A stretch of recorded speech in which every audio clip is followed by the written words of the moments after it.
Well, hello everybody. Oh, it's cold. It is the last couple days as obviously we're getting winter time and yeah, I know everybody's been a little bit waiting on what the word's going to be on what's happening finals. We're going to go through tonight kind of looking at that weather pattern where our minds are at and how the track is currently looking and uh, where we be at for the event. We have a lot of people that are coming in for the Mod Series finals and just everything that we have going on. And obviously, we had posted, or I had posted, I should say, um, this past weekend, and everything looked good. What can be said? Everything looking. We were The weather gods are not on our side right now. So that's all. That's all that can be said. It was good, and then it wasn't. Monday morning came around, and somebody had messaged me, and it's just like I don't know. So I don't know if in the future we need to be pushing this date. It seems to be 50% right now of what we get out there, and we've also thought about like, hey, what if we shift it to another facility? If we push it, I know a lot of people love the dirt raceway. We usually get our best turnout there overall. It has a lot of really good amenities, and so yeah. So nobody's in the chat yet, so it looks like people are just watching, but we have a good little count right now. So we'll kind of go through. Clay Keith, what's up, buddy? We'll go through what we're looking at right now, guys, as well as I'm going to send a photo on my own messenger of what I had gotten from Joey previously, and I had just talked with him. I actually just got off the phone with him, and we just had a good talk on what we're looking at, and just realistically, can we get the track ready in time? What's the abilities of that? Let me see if I can get this setting to go where I don't have the virtual background that's doing me dirty right now, so it's not auto focusing. That's probably a little bit better. I'm going to send this along to myself, so I'm able to pull it up on the Facebook. Let me see. So here in a second for you. Still auto-focusing. Get Facebook up.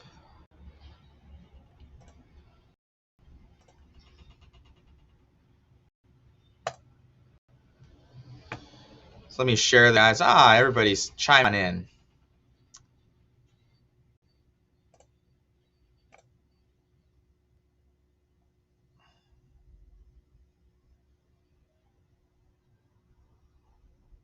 So this is what the track looked like this past weekend. I know, not good. So not good. But that's the harsh reality. So that's what we're looking at right now. So I talked to Joey. They had said how the weather was looking before. This was my snapshot that I got this past weekend. I obviously didn't release it just for the simple fact of it's pretty gnarly. This facility, with all the clay and with how it was built and with all the features, it becomes, as you can see, it holds water. They've had this issue as long as the track has been around. It's an amazing facility, but as far as its rain and dissipation abilities, it's still obviously a work in progress, or it's just the way that it is with what we got. I know that he had a couple of his guys out there already, because we went into this thinking that we were going to make it happen. With how the weather was looking from Wednesday on, it showed, either it was just a little bit forecast, or just had a little bit of essentially overcast, I mean, and there was no rain coming in. So they said, we will have the track ready. Well, I don't know how it looked today, but I know that they were pumping all day and it still wasn't done. So essentially the ground is it's too saturated. So even if they pumped it out, tomorrow's going to look amazing for weather. It's sunny out there, and we were kind of banking on that. And then even if we had gloomier days Thursday, Friday, we would be able to get people on Friday, with how it is. And we're looking at now, and just talking with Joey, he's saying, Matt, even if we pump it, it's so soft out there that even if we get one day of rain, which is going to happen to us regardless, we're going to get rain Thursday all the way into Friday, through Friday into Saturday morning is what it's calling for. So with that, it becomes a safety issue, guys. Just from, even if we could get the track ready, even if we did have it ready, it wouldn't be even Sunday, I would imagine, that we would be able to get on the track. It's just, we need the heat, and it's just not there for us. It's going to be cold, and nobody wants to drive their cars with 10, 20 pounds worth of mud on it and cleaning it, and it's just not fun, and nobody wants to be in rainy, wet conditions, and we got a lot of people traveling from all over. So with that said, unless obviously tomorrow morning, that there's just no rain that's going to come in, I don't see how we move forward with it. It's just the harsh reality of it, and we're going to be getting that coming in. So I talked with Joey. I said, if there's any rain in the forecast, coming into tomorrow morning, we just can't make it happen. We can't consciously have people come out and we're sticking you in rain for 2.5 days, and then even if we get dumped on, it's just going to be, and to get the track ready, it becomes a hazard, and they're sinking into the track right now. Like, that's that's just the reality of it. So yeah, so it's unfortunate. I didn't want that to be the deal. And yeah, so it is what it is. So let me see here what people are saying. What's going on, Steve Waters? What's up? Jay Schaefer there. Sean G. What's up, Kenny? The weather can definitely be tricky. Yeah. What's up, Carlos? Hello. Facts from David Rochin. Footprints are killer from Tab. So Tab he was out there, guys. And thank you for Tab for all his hard work. If you don't know, Tab is one of the main dudes out there. He does have a GoFundMe as well. His trailer burnt down. Lipo fire. Keep those lipos in bags. I know I donated to it. And Tab was out there, I know, pumping with a couple guys. And I was talking to Joey, and they were like, they were not confident if they get another day of rain that they'd be able to have the track ready. Before I talked to Joey, and when there was nothing, he goes, Matt, I'm confident to do it. And these guys know that track better than anybody. And it's just not there. So for those that do have plans, if you wake up tomorrow morning, kind of my ripcord data, and I've said it, is Wednesday. And if there's any rain in the forecast, it's just not happening, which we're going to have it. So you could almost assuredly say that it is what it is. Those people that are coming in, I know there's a couple. There's like my buddy Matt Ryder. He had some tickets that unfortunately were non-refundable, and then hopefully he's able to do something maybe with his hotel. I know Brandon Wynn's coming in. I know Luke Laystrom's coming in. I know Sir Jonan. We had a bunch of East Coast guys, and it breaks my heart, but I don't want you guys to come out and we're only able to race like half a day. Like, that's not how we have to do it.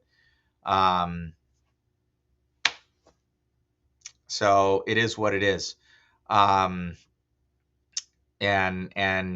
yeah, so Tab was out there, and those were the guys. He says, got boots is what he said. We got Brandon Wynn here. He's coming out from the East Coast. Let's make it happen in December. I'm ready. So yeah, so the rescheduled dates are going to be the 5th, 6th, and 7th.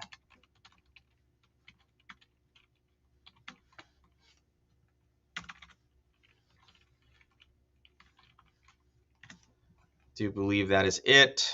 So December 5th, 6th, and 7th. Let me look at my calendar here. I'll show you guys that weather too. We got some cool stuff coming though. So we got some little product releases we're going to show you guys. So stay tuned. Let me see my calendar.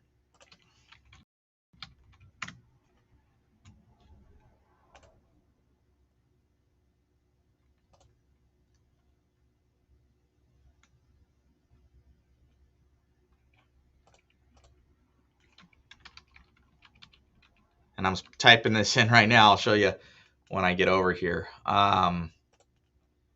So I'll show you guys what's up.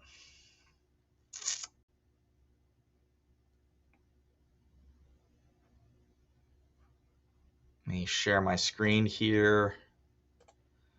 Okay, so here's my Google Calendar, guys. It's a little bit gnarly. This is just for November.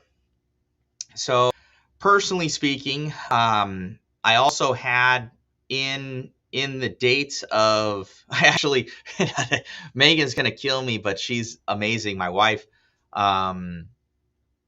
We ended up even, so in my personal life, we have the opportunity for Maud and myself.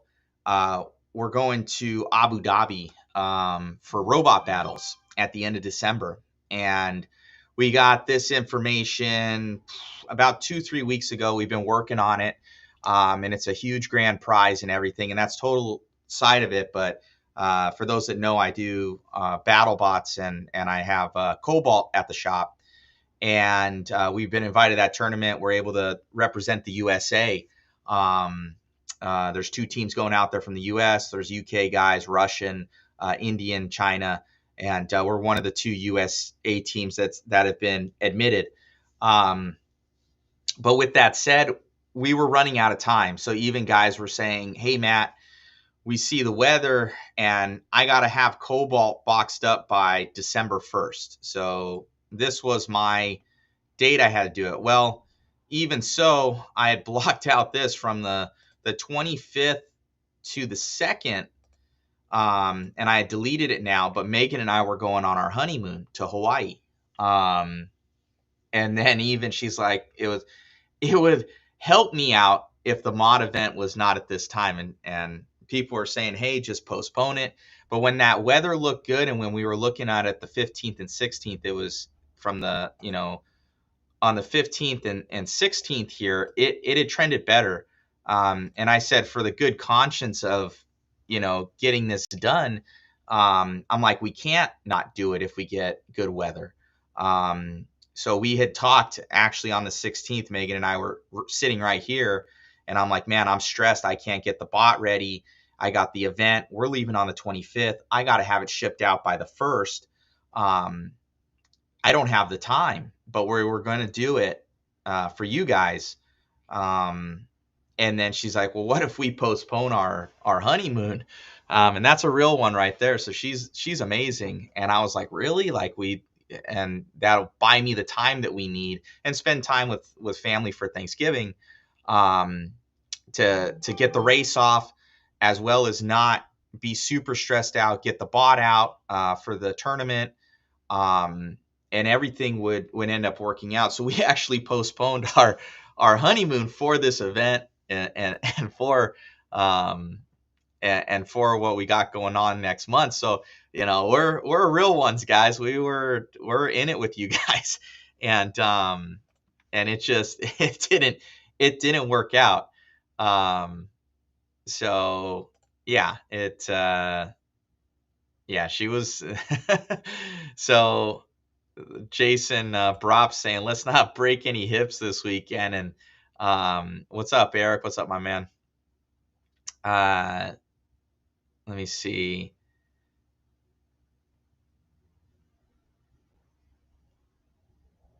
Yeah, Joe Shartung says she's right. She's gonna kick your butt. Yeah, like I said, I had 100%. We postponed our honeymoon to be able to get the fifth scale race off for you guys, and that we had the time to do this other thing for other, you know, part of it. And she's amazing, and still we did all that, and still weather came in, so we probably would have been okay. Pushed that back, but we've already canceled. I canceled the plane flights. We canceled our resort out there. Luckily, we got all of our points back.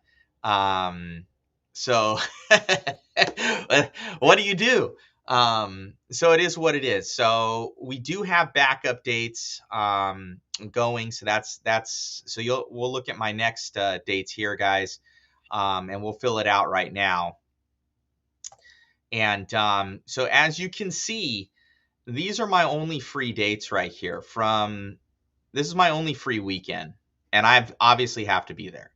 The following weekend, we've got an event that we have for coverage that we're locked into, and I'm actually doing this with my sub crew here because of the fact that we're probably flying out to Abu Dhabi on the 14th. So I would still have to be there for you guys here to even hand out trophies. So even if I were to cancel this one, which I don't want to do, this is my only free weekend. So this was my backup. And let me kind of write that in right now. Should be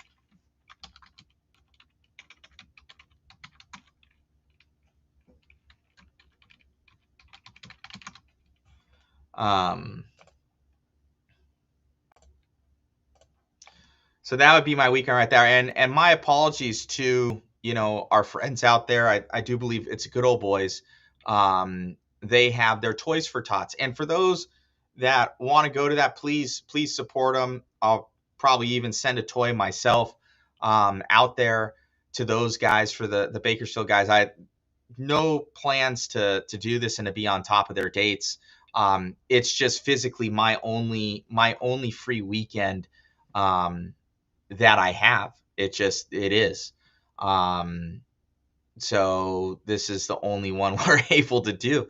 So it's just, my apologies to them. I know they were going to come out to our event. I went to their West Coast Nationals, and I'll have a conversation with them about it. But my apologies to those guys out there for being on top of their dates. Hopefully they get good turnout, or if they do move it, I'm sure a lot of guys will go to both.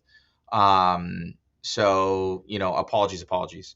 But so it's so it is what it is. So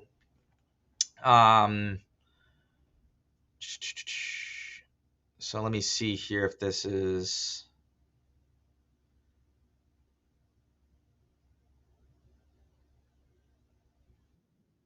See.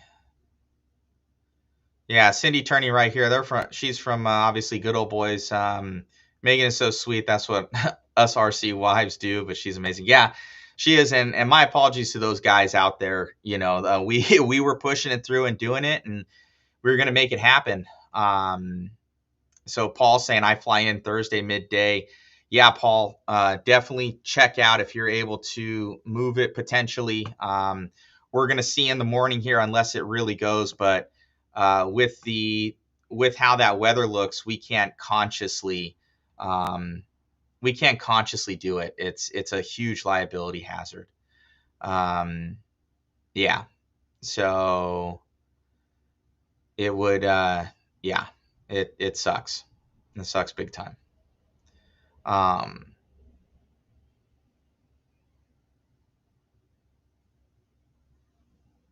So it just, yeah, it sucks, guys.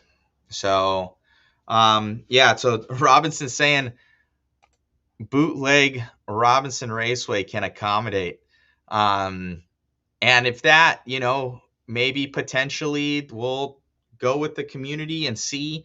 I know that a lot of people want to go to the dirt for the finals. So that's just, and Robinson Raceway is amazing. So I'll have a talk with Eric Robinson tonight about that, and whatnot. But for sure, I don't. We're not going to be going to uh, Paris. I don't believe so. And that's the thing, is like the amenities for a lot of people is they've got hotels, they've got everything. Yeah, so Paul, we're not the same as you guys out there, man. The put on the Swampers and let's race. Yeah, it's he commented here, put on the Swampers and let's race. It's the dirt ain't like how it is out east. We got a lot of clay here and it becomes slippery. It's a lot like Robinson Raceway. So Robinson, we had rain there, and he was like, Matt, this place will dry. It'll dry. And I think we had rain. I didn't have any other rescheduled date for Robinson. And he's like, dude, I'm fully confident. I'm fully confident that we will make this race happen. You know what? It was the best track ever. So knowing what Robinson is and them getting rain and what happens, we can run on that track. Like it'll hold it. The dirt, it's an amazing facility, but man, when it rains there, it's a pool. Thank you, Cindy. Appreciate it. Yeah, clay topsoil DG mix out of Erickson. Yeah, Robinson Raceway is like a sponge. So it's very, very yeah, Robinson Raceway 100% is, but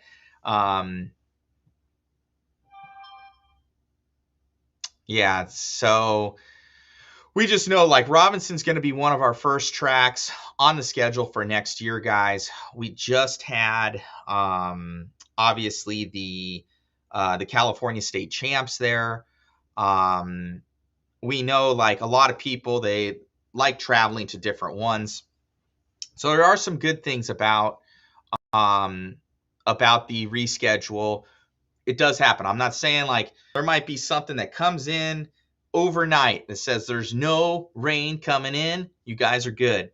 On the happenstance that doesn't happen, and there is rain, I've talked to Joey, and he's going to be doing a new layout literally after our race because he has every year his turkey shootout for 8 scales. So we'll be getting a new fresh layout for the mod race. And I asked him, I said, hey, can you make it both 5th scale and 8 scale friendly? And they can. And he goes, it's no problem, Matt.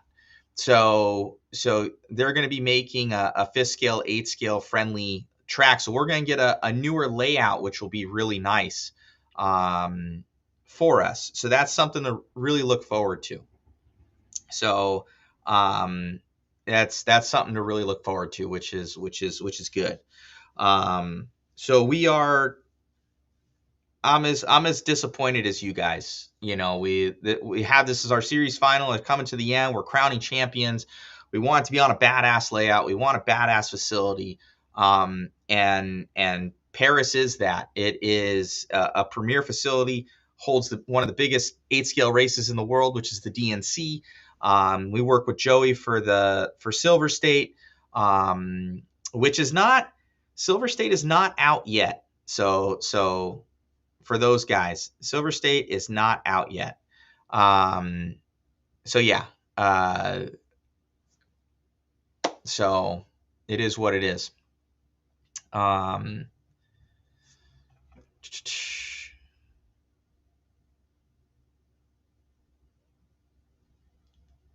So it is what it is, guys. So we've got an amazing facility still to go to. We're gonna be rescheduling it. If there's rain, guys, we're done. It would be mud. And I know even at Eric's, even pulling in trailers there would probably not be super fun either, especially during those days. The track's good, but man, is it soupy getting stuff in there. So Shark Tongue saying Silver State. We got Steve Perez saying Silver State. So we're pushing for it, guys. Joey's he's pushing for it, and talking to them too. So this is the deal with Silver State. Obviously, for those that don't know, Silver State is one of the biggest 8-scale races in the world and the biggest 5th-scale race in the world. We're underneath a covered arena there at the Fair Marina at the South Point Hotel in Las Vegas. And we have been there, I think, for 4 or 5 years now. We've been there. Well, with the surgence of 1/10 scale oval, and they have a lot of 10 scale oval at the dirt, they have like 120 entries for a club race. So we get 120 entries as our big race for 5th scale. So knowing that, just the numbers alone, they're probably able to get 300-400 entries, versus us. And just looking at the dynamic of it, there's the outside Fair Marina where we always are. Then there's the inside 8 scale, and they also have like a little other tiny arena place there for the 10 scale. So they thought they were able to go there with it, but they're not able to rent out the full facility for the large arena. We're actually in the small arena there for 8 scale. There's another larger arena, and that's where they warm up the horses. So with that, the main South Point guys, they can't rent that out without having that small one. So essentially, the oval would take over our area. I get the economics of it. I'm not mad.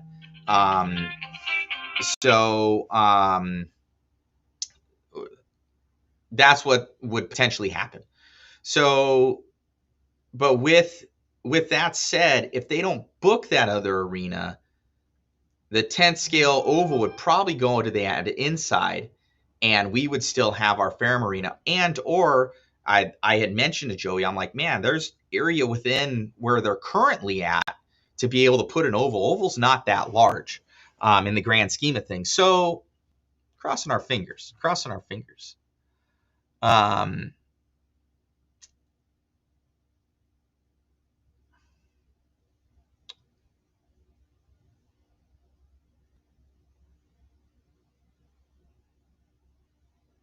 So yeah, so crossing our fingers here, guys. So we're gonna see on that one. So that's kind of where we're at, guys. I'm just being completely 100% honest with you. I held back that picture because I didn't want to scare people away. Because we will have that happen. We will make it happen. And man, oh man.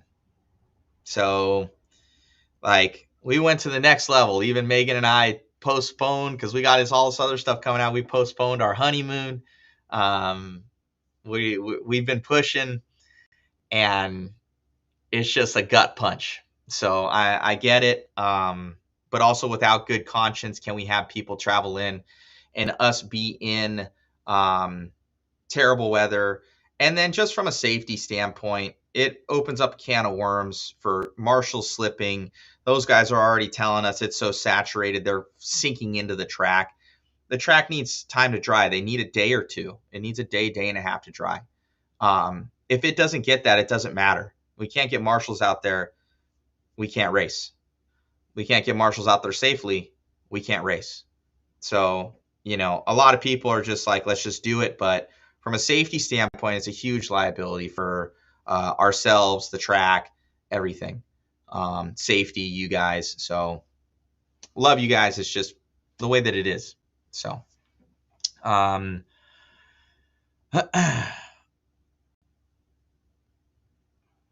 so yeah, thank you, Jason Prop. It's already over.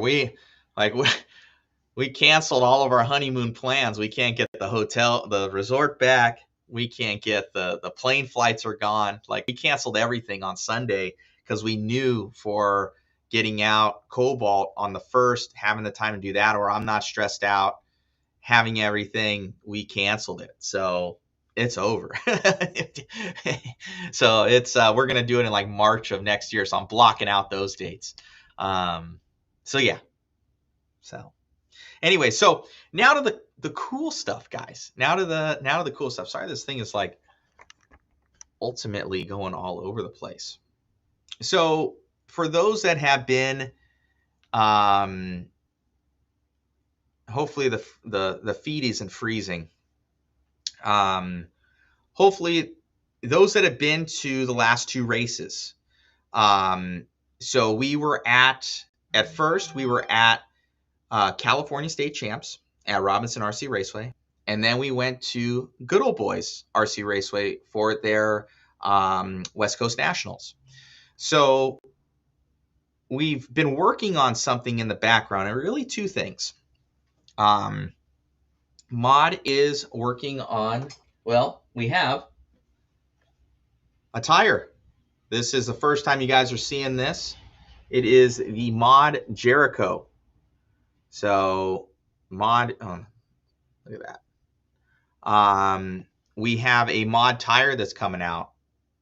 You guys can see hopefully the tread pattern there. If it focuses in, there you go. You can see the split there.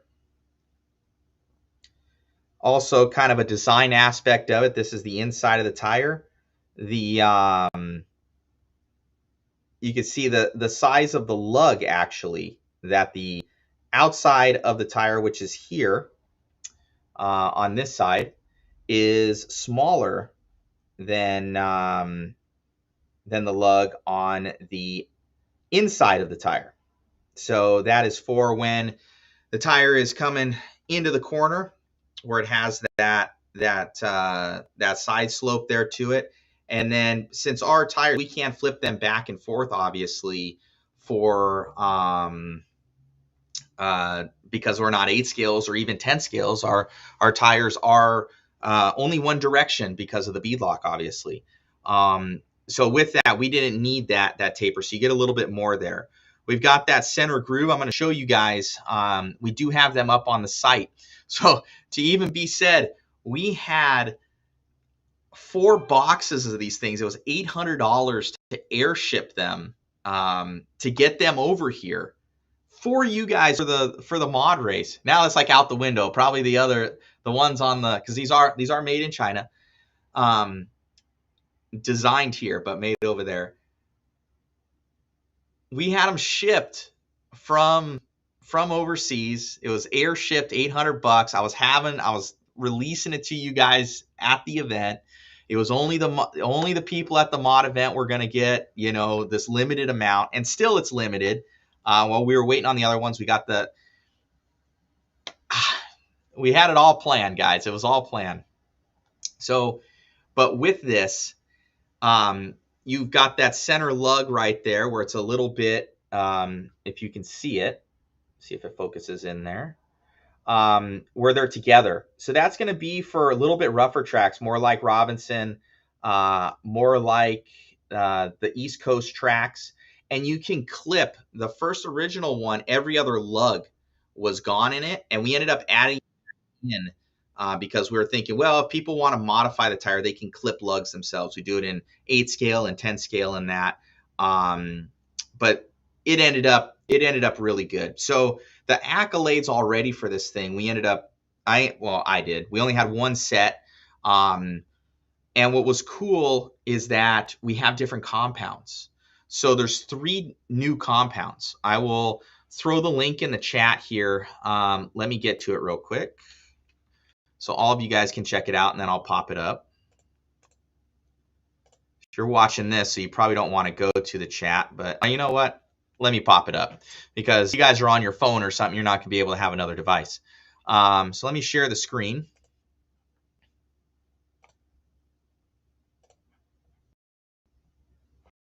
Okay.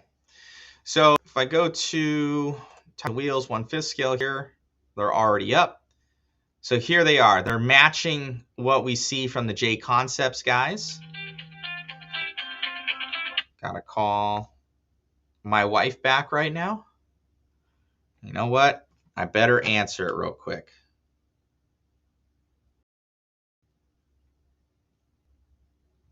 See if there's any problems. So we'll have you check it out here.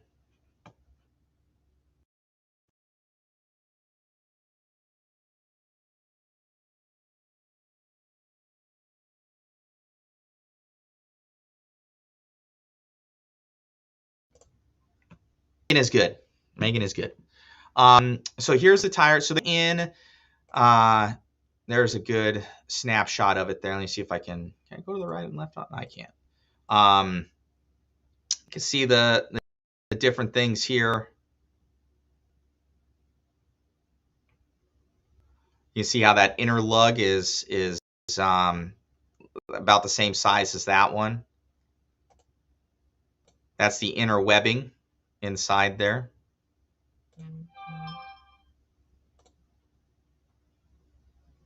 It's the back side of the tire, front side of the tire. We ended up adding in a ring right there. Actually, check that out from the Proline Fugitive, actually. Kind of a support ring on the outside of it there. I'll send you guys this link so that you can go and check out if you guys want to purchase them and get some on order. So it's currently pre-ordered for these, except for the medium ones. We want to have enough for the guys so these right here. So you'll see in the verbiage pre-order, all compounds in stock expected the beginning of December. Medium compound available at the mod finals. Get yours on order. So I've fully anticipated the mod finals happening. So we have the medium compound that we air shipped over. And so we also give you guys a break. So we have the pairs for basically $45. You save a couple decals if you get the full set right there. So that gives you guys, and so the cool thing is, guys, is they come in different compounds. So we've got the soft, the medium, and the hard. So what will you do with each one? So the soft compound, I need to remove that other one. The soft compound, let me pop over. So you compound at the California State Champs, ended up winning with it. I thought it was too soft in my hand. When you're feeling the lugs, I thought it was too soft. And I'm like, there's no way. We need to go to a step higher, on it, a step stiffer. And I wasn't even going to do that compound.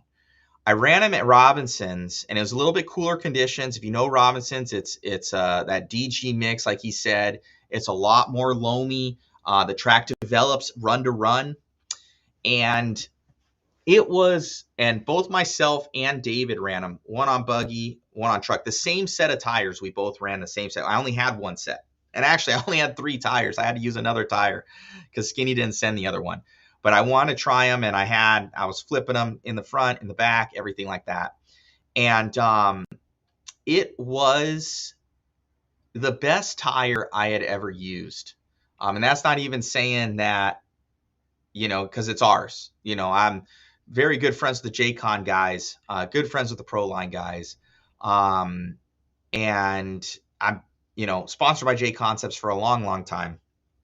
And the Reflex is a good tire. But the Reflex wasn't very good in loamy conditions. The Chaser was usually better in the loam conditions, but you lost time because the Reflex was a faster tire, but it didn't clear the dirt out of the tire.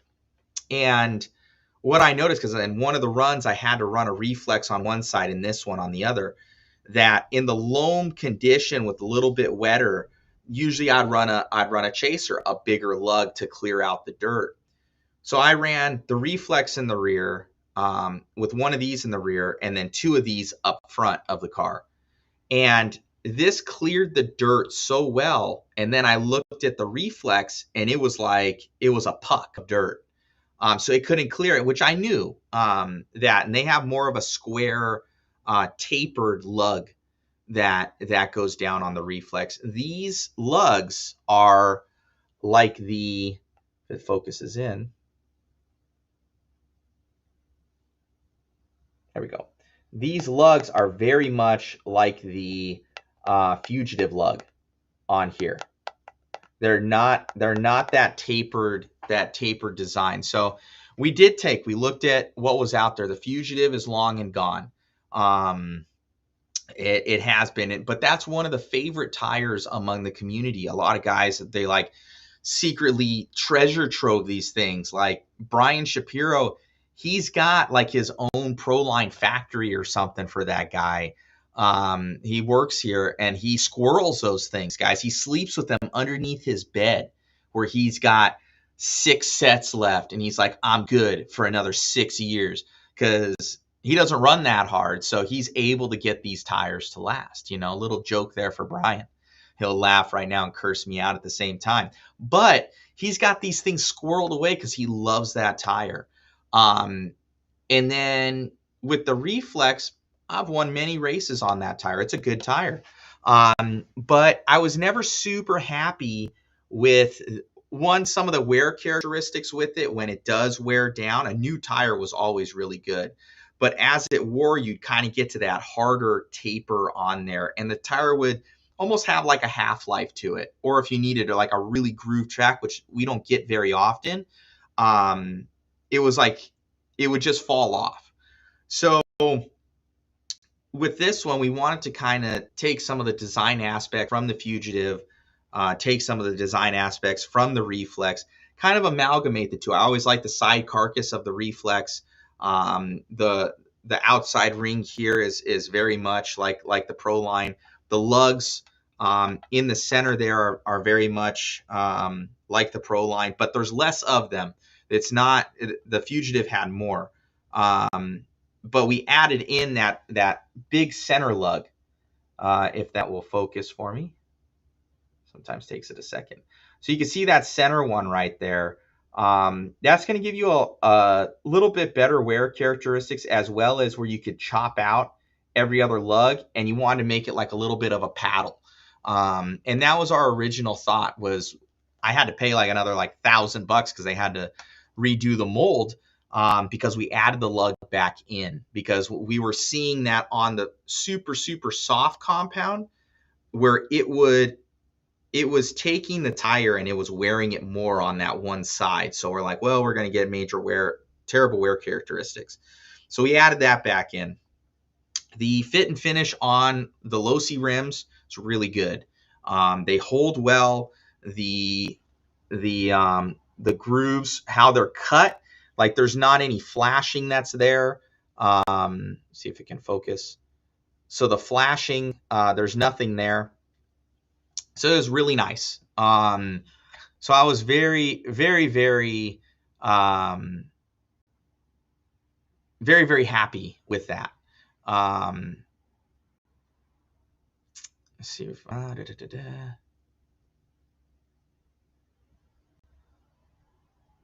let me see here.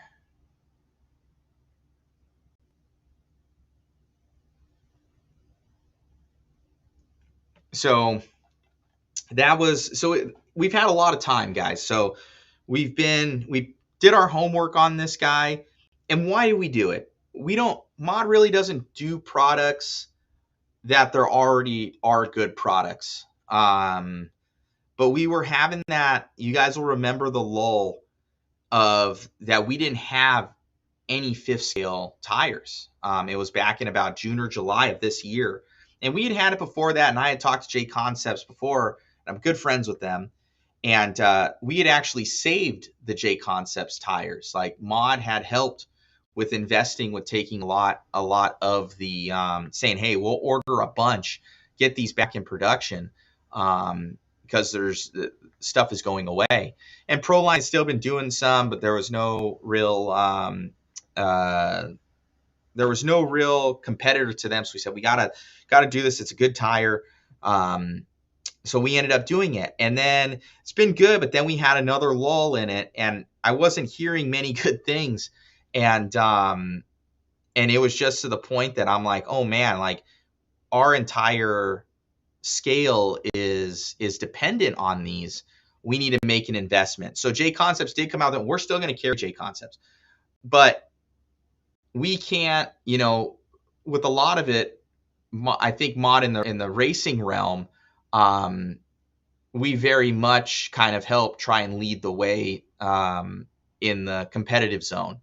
So if some of these more race products are not there, or the companies are starting to, they don't, they're not actively creating new compounds, new tread patterns for us, new things that are happening. We want to take that to another level and not, put that sometimes in other companies' hands if they're not. And that's not on anybody. It's just that we can't have it to where we don't have stuff. So we made the investment in the molds, made the investment in the production of it. And one of the big things is whether it was Proline or J Concepts or anybody, there's only been one compound realistically. Proline would have these ones, or they'd have different ones every once in a while, so you can get like a this one and a that one. J-Con is pretty much, I think they changed the compound one time. There was a softer one, but it would split the sidewalls, and then there was the current one that they're on. But you had the two different tread patterns, but you only had the one compound.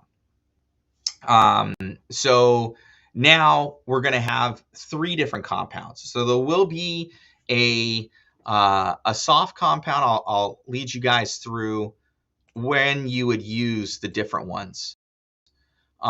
So we've got kind of a little cheat sheet, and I'll do a little bit better looking later.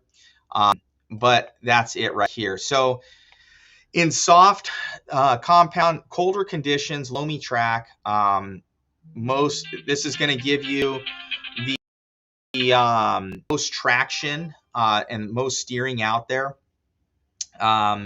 The least amount of tire life, so it will wear faster, and especially as the heat comes up. Lost sound. So maybe, do you still have sound, guys? Are we still good? Let me know. I got this thing up and going. Let me see. Somebody's saying lost sound. Sometimes you need to refresh it there for Brandon Wood. See if somebody comments in.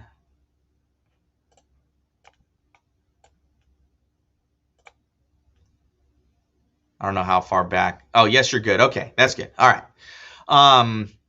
So Brandon Wood, just refresh. I'm about 30 seconds ahead of you guys.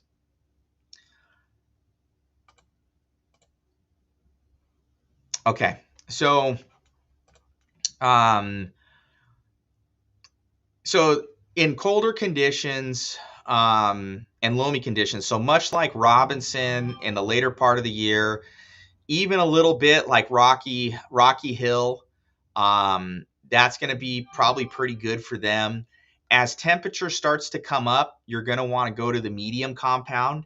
You'll just get a little bit better wear characteristics with probably very similar traction, but still soft compound will be the most traction, but most tire wear. But it's probably the best all-around tire will be the medium. So the softs are what I ran at Robinson Raceway. We got in a set of mediums, and I ran those at Good Old Boys. Good Old Boys is a harder pack track, but it was a little bit colder conditions. With a little, well, not colder, I would say it still had a good amount of heat. It got warm, so I know we were turning on the air conditioning in the motorhome.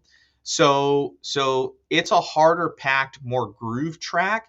And I tried the hard compound there. I had a hard compound, I had a medium, and I had a soft. The soft was a lot of grip. but it didn't have the hold that I wanted to, and it was getting more wear.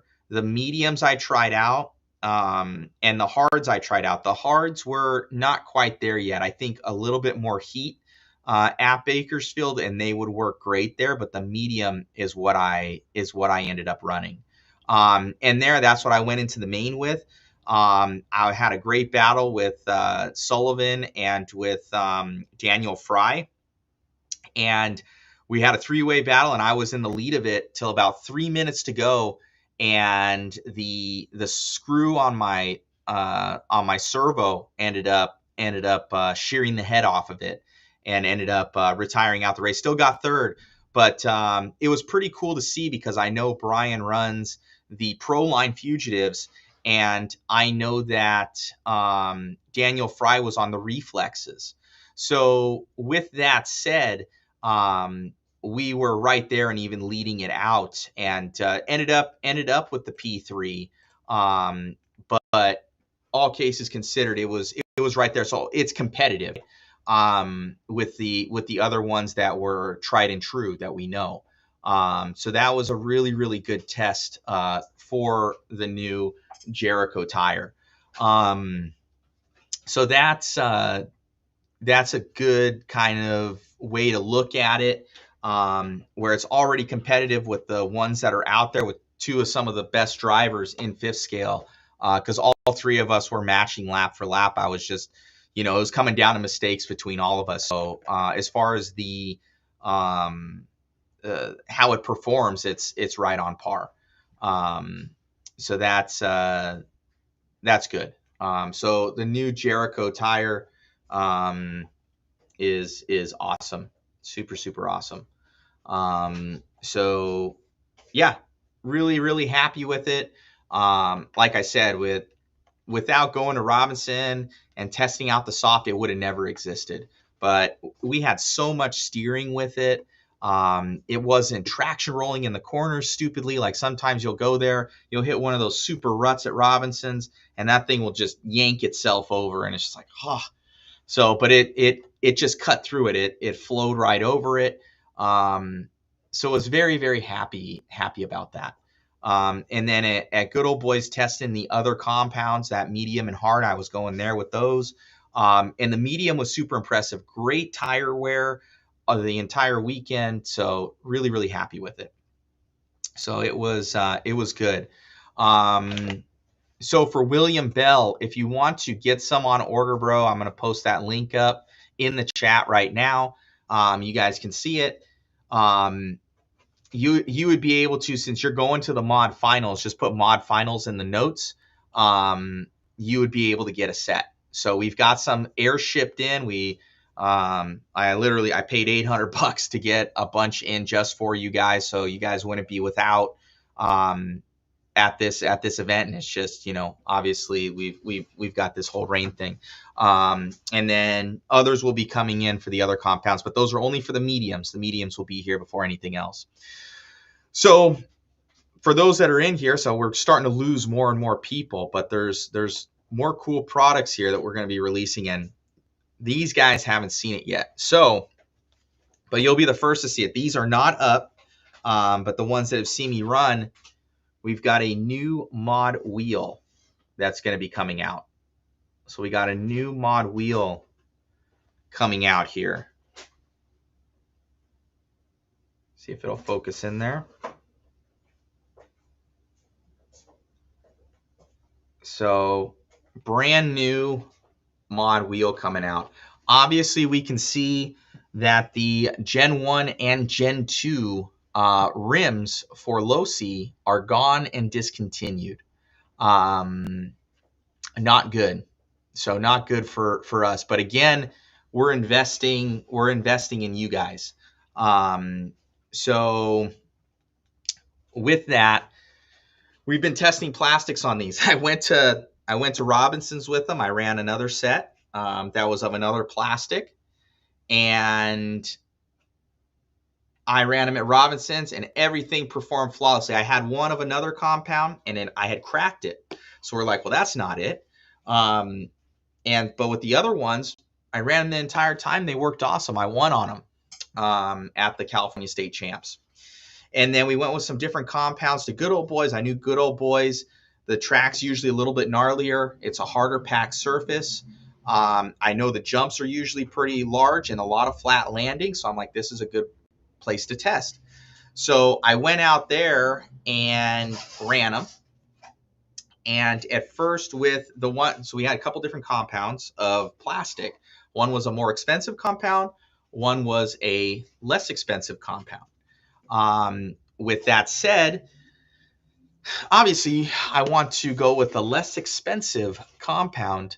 If it holds up, we'll save a couple bucks a rim. And when you do a lot of rims, let's say our MOQ is about 1,500. If you can save $1.50, $2 a rim, it's $3,000, right? So went out there and ran it, and a little bit more expensive compound. I was testing the tire, and I wasn't happy with there was the holes on the back here were a little bit soft. I was using stock screws though, but it was a little soft. So I was like, well, that I wasn't super stoked on that. But other than that, it was pretty good. And we had a ring issue that the rear rings were breaking. But we think it was a flow issue with there's different gates that you have in here when they have the plastic come around it. So I wasn't happy with that. And we had the other plastic and the other rings. They felt good. Everything was nice. And I'm like, man, I said, I'm like, as long as the other one holds up, this other plastic I ran at Robinson's was great, but Robinson's doesn't have huge jumps. It's more loamy, kind of flowy. I went out there to Good Old Boys. I tried my other set. I ran it, and I went over the back, and I landed on the back end of the truck, and my wheel ejected, and it left. It left the chat. So that was during warm up, and they had a transponder issues. Not on our side. And we're like, okay, rush back. I got another one on. We put some on. Boom, went back out there. I ran for about a minute, hit on the same corner, ping, another one gone. So I'm like, well, this isn't the compound. So that one was not good. But I wasn't super happy with this. So I was like, well, let me take original rings, which those are good from Losi. Let me take this plastic wheel, and I put it all together, and that's what I went into the mains with, essentially. I had one good run on my other ones.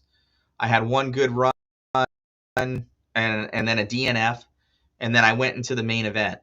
I think I lied. So going out there, it was one of those things where like it was either going to be really, really good or really, really bad with mud on our face from the wheel not working, because we're doing it in a live setting. People know that we're running these. People have seen the breakage on them, and we can't go out there and not trust them, right? So a buddy of mine has said, well, just go out there on Losi wheels, Matt.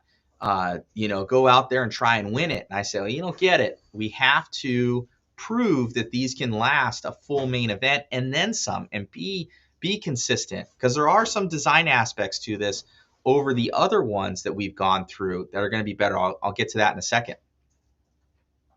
So with that said, I was like, I have to go into it. I have to go full tilt. And I have to be confident, because our consumers and our racers need to be confident that this will last. This is the rim that you want. And I went out there and I took some diggers, and I would say with the other guys, with Daniel Fry, and I know Brian out there, those guys are very, very, very fast. So I've got to be at pretty much full tilt to be on the level. And they were too. So I was like flat out for like 27 minutes and 20 seconds until that screw gave up. But I was flat out with these for that long on that track that was pretty technical and pretty tough on cars at Good Old Boys. And it lasted. So I was super, super happy. It was mission accomplished. Very, very happy with it. There might be still some changes with the mold characteristics that we do, but we found the plastic of what we need. So it's not breaking down on us. So that was what we intended to do.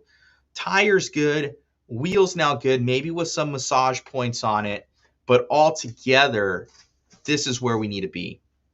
So some design aspects that are different from like the Losi. Obviously, it looks different. The Losi 1.0 is the one you want to be on. The Losi 2.0, as you know, those rims cracked and broke, and we never ran those. We didn't even carry them. I don't know why they didn't. They had the same colors. I don't know if it was a different factory. I just know that the 2.0s weren't as good as the 1.0s. But the 1.0s had a major flaw. On the inner ring here, how these scallops came over, they were really arced. We made those a lot more shallow. You can, if you can see, it's pretty bright. Hey, Brian. I sleep with my Pro lines. He heard it. So if you can see, the scallops in there are a lot less. So we brought down that arc so they don't hit, because they'll hit the inner really bad and start to knock out on the rim. So that was a huge design aspect that we changed. They're around the same weight, very, very similar weight in between this and the Losi 1.0 rim. So that's very minuscule. I wanted to go with, hey, can we get this thing lighter? Can we get it lighter? We got to the point where if we get it too light, it becomes less durable. So we're at about the same makeup. We added in a bunch of internal there. You can see really beefed up on that cone area.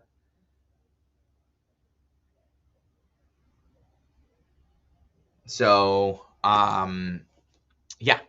So hopefully that's hopefully you know what's up. So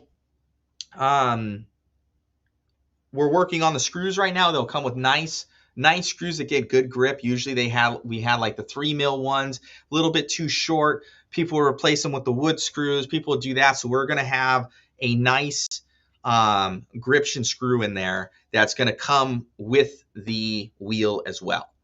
So it'll come with the rings. It'll come with the wheel. You'll get all the hardware with it.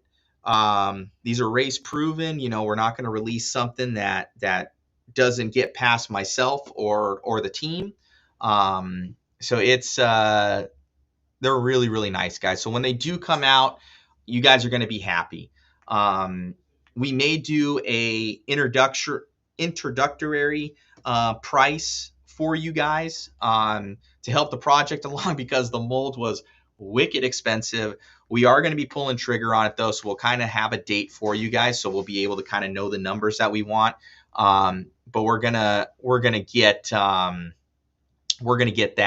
probably going here very, very soon, where you guys can pre-order the wheels. And with something that's coming up is that the current ones that are out there have been discontinued. So this is going to be your option. I do have, I won't say total inside information, but we can't say, because they would even tell you, is that I know Losi is working on something with Fiskale. So don't worry, guys. I know that something is coming. A new truck is coming. So don't be worried. A lot of stuff will transfer in between. I know Chris Higa's been working on it.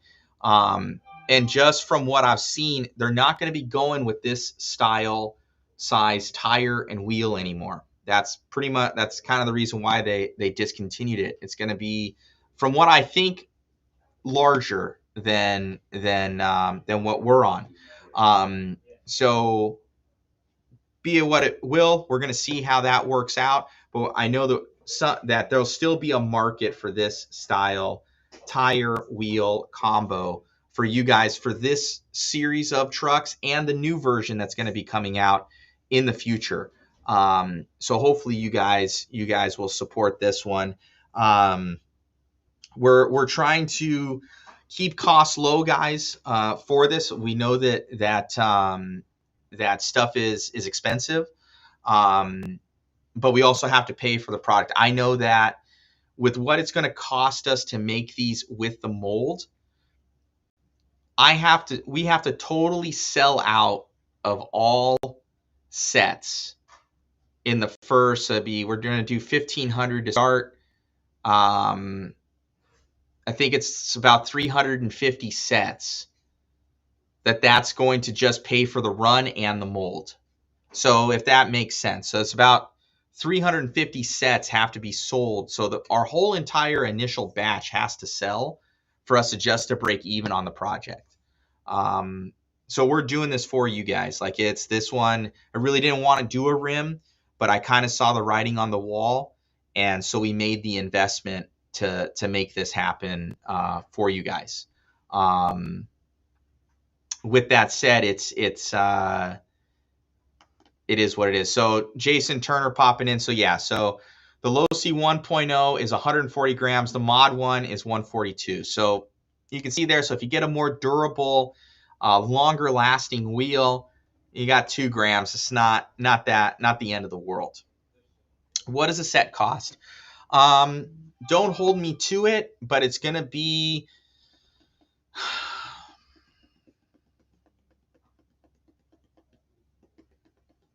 I'm going to try and keep...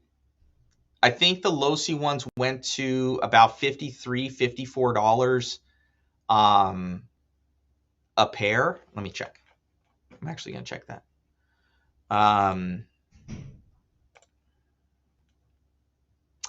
Yeah, so they went to $56 a pair. I think that's ludicrous, to be honest with you. I wanna hit the price point.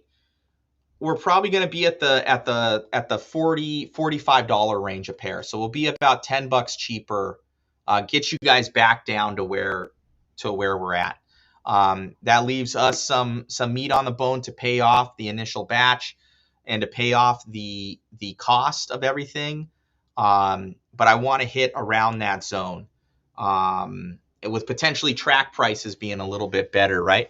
But online, I think from what I know, I hope to be at that $45 range for a pair of rims that are going to be more durable, longer lasting, look good, come in the cool colors, everything like that. So yeah, same offset as the Losi as well. Steve Perez saying 45. Wow, that's awesome. That's not a set, Steve. It's a pair. It is a pair, but being that the rims have gotten up to that $56 price point, it's really expensive. It is, and I get it. You know, another basically 20. 56. That's another $11 and what? So $22. That's an extra $22 in the gas tank. That's another class out there. You know, that's a cool meal. You know, so hopefully you guys are gonna love these things. Same thing for these, and we'll probably have the deal too. Might have that deal where you can get them for, you know, it looks like everything's $44.99 these days. Our foams, rubber, and rims. But we're going to do that deal where we knock it down if you guys buy sets. So we'll knock them, I think, another $5 off there. Don't hold me to it right now, but I'm going to try and do that for you guys. So hopefully, you know, we want to hit that price point for you guys, because it's really expensive. We know, we get it. I definitely get it. And we're putting our money where our mouth is for you guys for this stuff. We're making the investments in the molds, investments in the large run, to keep this alive. Fifth scale isn't going anywhere, guys. I know there's been talks. I know this and that. We are heavily invested with you guys, so don't worry. Still have bodies. We have arms. We're getting chassis. We got all sorts of stuff down the pipeline for you. Making it. We're not going anywhere. So that you're well aware.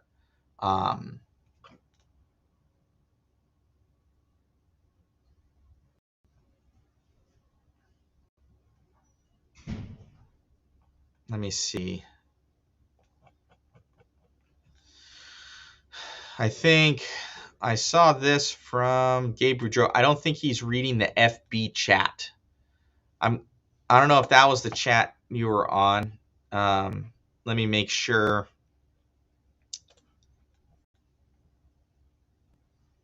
Hopefully I'm getting, I see some chat on there, so it looks good. So yeah, guys, hopefully you guys like this. And yeah, Mod making fifth scale great again. Yes. Thank you, Steve. Thanks for the support. So yeah, guys, we're trying to, like I said, we're trying to keep those costs low. We know that it's an expensive hobby. We're there with you. We're not, like I said, the tires, we make a little bit more money on those. I'll be real with you. the cost for the tire, that's my mother. I'll call you back, Mom. The cost for the tire is a little bit less than what it is for the rim, and the rim mold is much more too. So rims are much more. Everything's much more for the rim, but it's necessary, right? We need them. So the tire, we have a little bit more wiggle room on, which is nice, but we're still going to be at that good price point for you guys. The rim it's an expensive project. It's not a money making venture, but it's a necessary one. So hopefully you guys will enjoy this.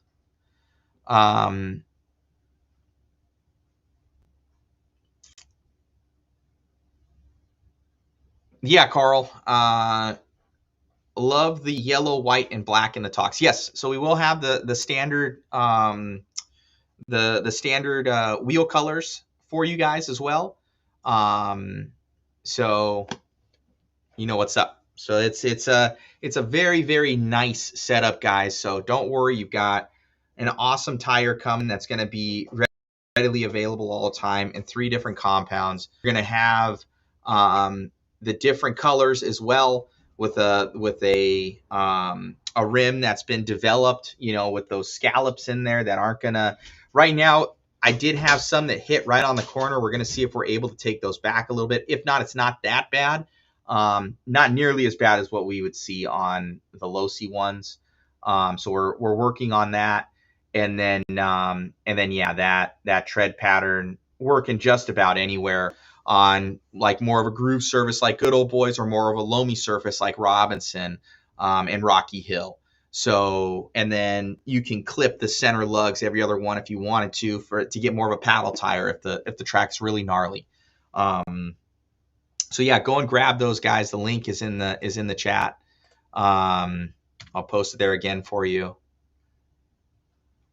Yeah, Steve's saying, don't forget the yellow is the faster color. Oh, for sure, Steve. So that's a good one, guys. Another cool one that we just got up on the site. We've had these for a little while. It's just been myself that's been lagging because we've had nothing to do. I need to get better about that. That's for sure. But we have the dual servo horns. So Mod dual servo horns. See if I can show you.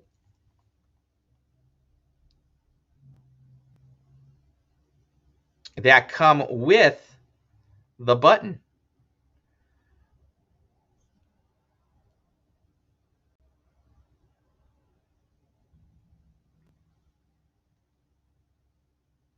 And it's got that with the 15-tooth spline in there.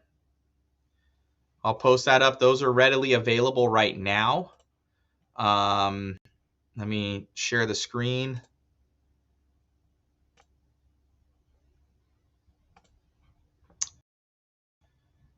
Go into Mod, Race Armor. It's going to be in here. Probably need to shift it. So you can choose either the black or the silver, depending on what you want.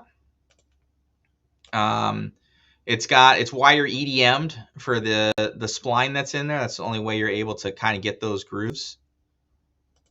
You can see that right there. So why do we do this?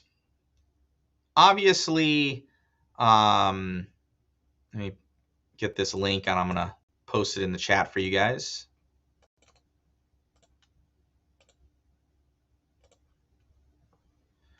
So it's it's the perfect dual horn, and it's been proven for years. In all honesty, it's very much like the ADI. The ADI horn was developed by Josh Alton, big props. But the one stinky thing is that you needed the button off of the Hi-Tech 1000 or 1005, which was a $400 servo. It came stock with it, and without that button, it was unusable. So I've run an ADI one for years and years. And I had that button go out on me, so I'd have to find another one somehow. And that sucked. So we wanted to have something that was all in one. You can buy it out of the package and get it. It's a tried and true, proven design. We still carry the ADI ones too for those guys that want to get that, but now it comes with the button, with everything. It's nice machine there. Comes in black or silver, depending on what you guys want, and it's a super nice combination. So go on and grab a couple of those for your car. It's probably the last servo horn you'll ever buy. It's a good investment. I haven't seen one wear out yet. We've been, I think, since Silver State we had some of these. I think that's the first time we kind of released them, was then, and we finally got, like, it was internal. We were seeing if anything happened, and we just got another batch. So yeah. So it's makes it easy for you guys. It's a beautiful little product here.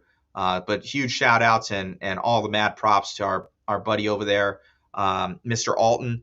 He wasn't able to do the wire EDM with that guy. You can't get those grooves in there in the spline without that method. You can't machine them, essentially. So it needs that process, or you have to cast it or something. But I think the other one was cast. This one's wire EDM for that internal one. Then you can still clock it. So it's got the different holes in it, like the other one. And you can clock it. So right here, we got Ryder. That servo horn is the best. It's like I got it in Vegas. So yeah. Yeah, and then Joe's saying reverse gear cutting. It is, but gear cutting's like a black art. I know, talking to MIP, that especially like spiral bevel is like a black art. So with that, you guys can grab these now. Come with the button. Super beefy. They're very nice. All new mod product right there. And then I guess the other one, and I need to get these up here soon, is that obviously you guys know that we came out with the V3 clutches. So where's my other one at? It's in my pocket. So we came out with the V3 clutches right over here. This is the hybrid.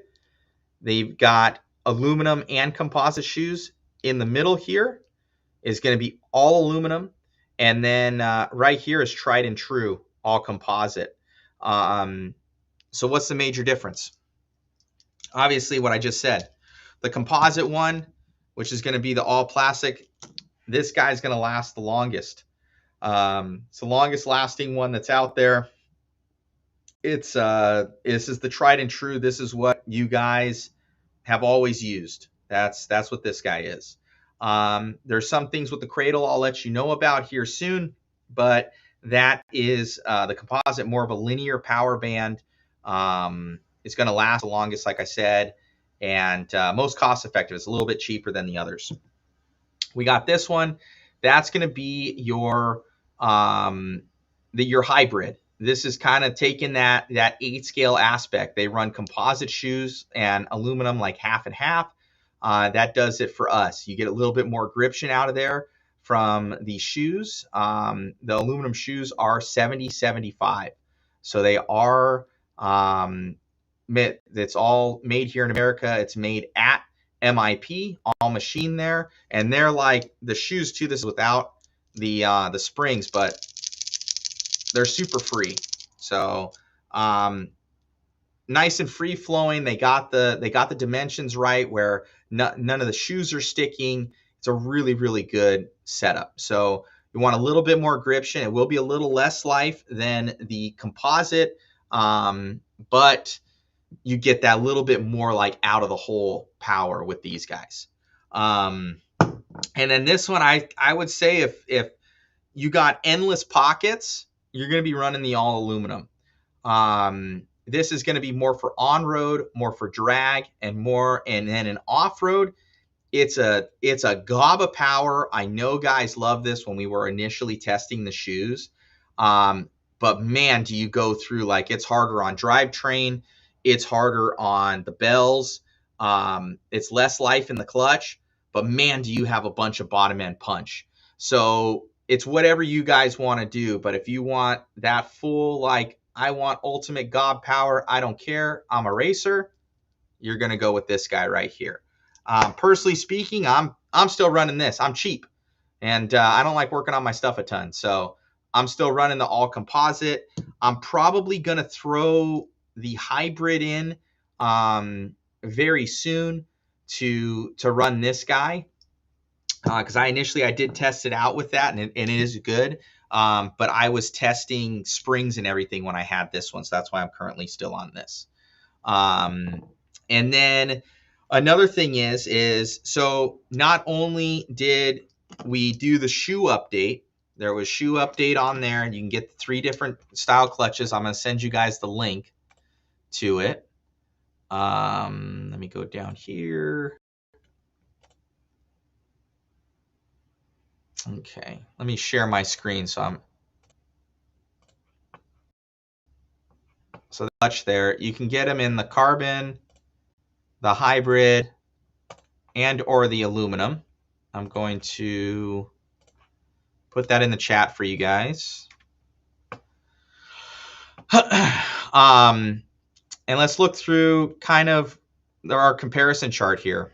So you can see here, I kind of did this for the guys.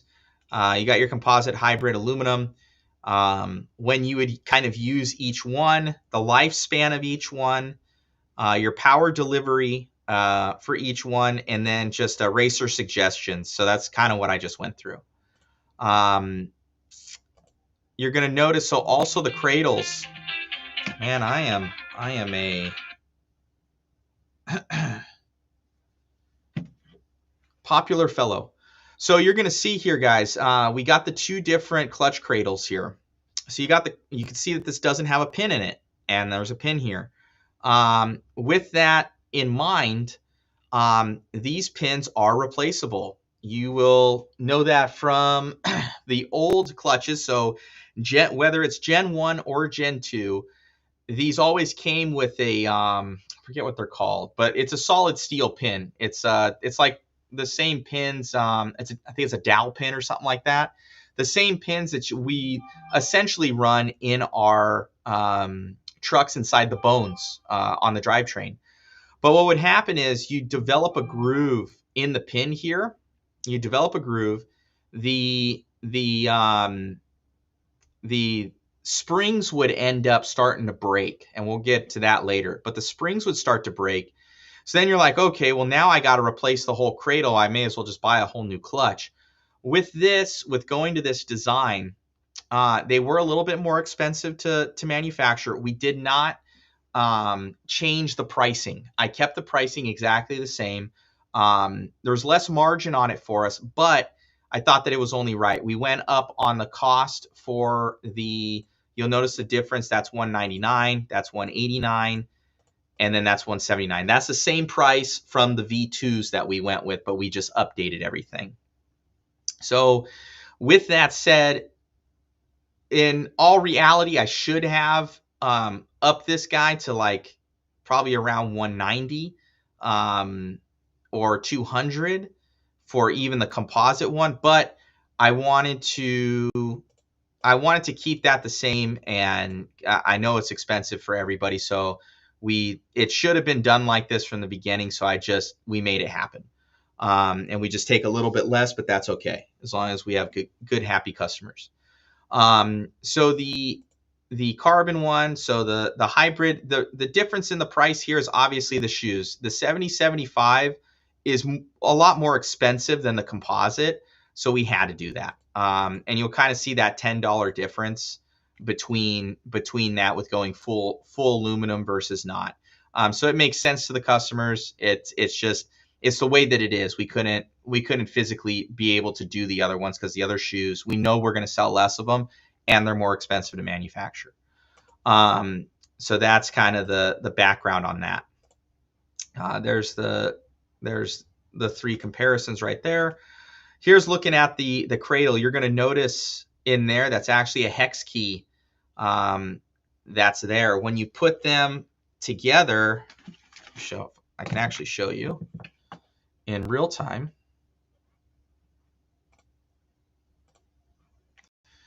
So how they're installed.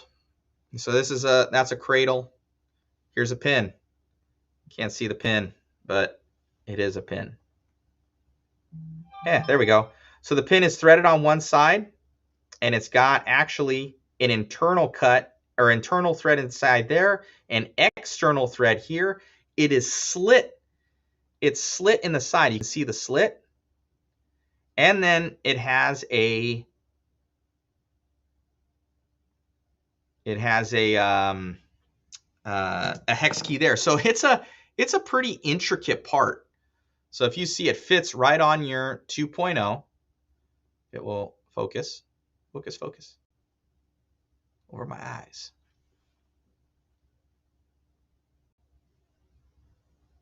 Anyways, you can trust me that it fits on the tool. You would insert this from the opposite side, so you drop it down in there. I'll have to do a build video, and you would spin it. You put some thread lock on there. You'd spin it through the back side here.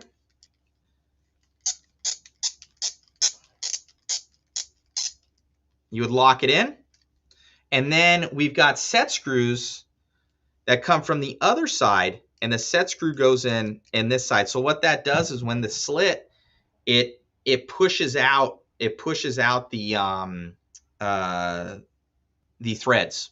So it locks it in. It's kind of like double nutting something. It's a pinch. So what it does is it totally locks the threads in, because we can't have those things unscrew on you. So that's the new pin style there. So fully rebuildable. Unless you grenade this thing somehow, this main cradle should last the test of time, essentially. They should stay pretty good. We've been running this project's been a long time in the making. I think we had prototypes for it last year. We were prototyping it, and then beginning of this year we hit production with it. They look so nice when they were coming out, and I doubled my order. So it's like a crazy amount of money. But I doubled the order on these things because they were so beautiful.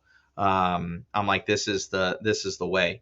So fully rebuildable clutches. We went with the black, the hard anodized black, so it still kept that hard ano. And it's just a super nice piece. Like it's a really nice cradle. And then gets to those broken springs. We ended up also updating the clutch springs. So as you guys know, one of the caveats or one of the issues that people have had forever has been the single coiled spring that breaks.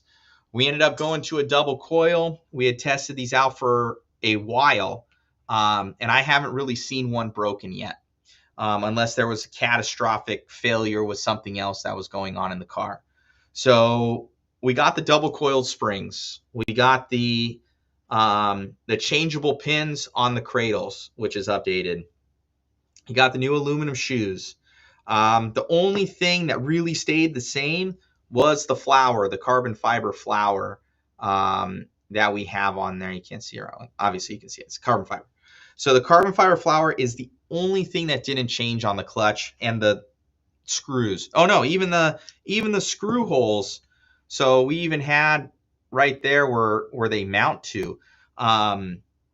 Those sometimes would be hit and miss when we do the hard ice coating. They'd be super tight. And I'm like, man, that's terrible. So I went to MIP and I told them, hey, we've been having these issues, whether it be the internal thread here or the internal threads there. And they started gauging it out and they're like, holy crap, we've been lucky a lot of this time that it's been usable. They said that it's been off. So we never let them go, or we would replace stuff when those threads were super tight, but we would get some every once in a while that wasn't quite right, and we'd have to put those to the side.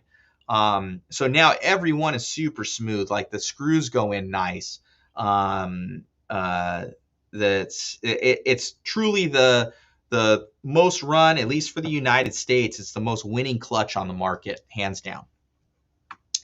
Are the springs available on the site? Not yet, Paul. We got initial 1,000 of them in, and we built clutches with the springs. We are getting, hopefully the end of this week, I'm going to have those springs, and we'll get them up on the site for you guys. Robert. So yeah, so hopefully you guys know what's up. So it's yeah.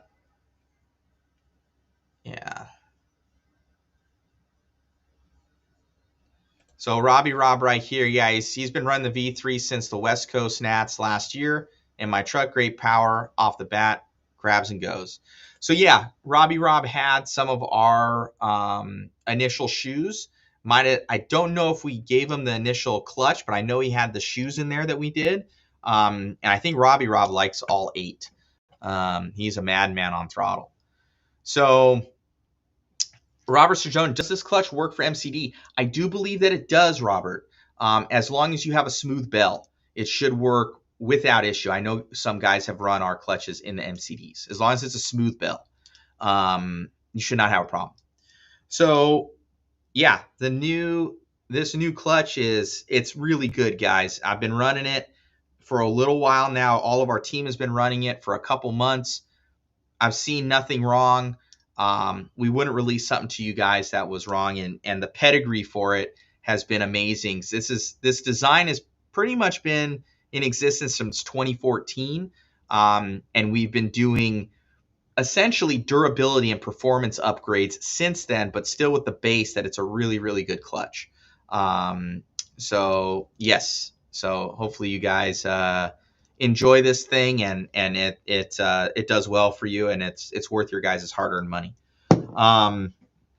We will have, so these just got done today. I don't have them up on the site yet, but these are also clutch rebuilds for them in all 3 styles. So let's say that you guys, it does have some of the springs in there, so you can obtain them that way. But we got the full composite that's right here, the full aluminum, and then the hybrid. So are they cross compatible with your old cradles? So yes, if you guys want to upgrade your original cradles to the, let's say, full aluminum set, you can do that. If you want to go with the hybrid set, you can do that. And if you want to go with the full composites with the new springs, you can do that. Everything is cross compatible between all generations of the MIP mod clutch, every one of them. We didn't change anything up. The only thing now obviously be different because we changed the cradle is the cradle pins. It's a whole different design cradle that will not be interchangeable. You will eventually upgrade your other one. But as far as the springs are only also compatible with the newer shoe. You can use the old springs, but you will have to modify your current shoes. You'll have to groove out the center of it. So for instance here, this internal slot, you guys will have to Dremel that out. That's what we did. when we initially tested them. So don't worry, it'll be fine. Just don't hurt yourself, so that it can fit in the slot there nicely. So with that said, that groove, that was actually an old shoe where it wouldn't fit. Here's an aluminum one right there, so you could see it where it fits inside that groove slot right there. Down inside there. There we go. So that's kind of the updates for a lot of the stuff, guys. We've got a new tire coming out that you guys can get the medium ones on order now if you're going to the race. And if not, we should have them by the race. I'm kind of banking on probably within the next 2 to 3 weeks we're going to have the full shipment of all the compounds. So get those tires on order. I think they're really going to go quick. We did like 100 sets of each compound. So realistically, it's not that many, but it's 120 sets of each compound. So hopefully you guys are going to make us reorder here very, very soon. So get some stuff on order for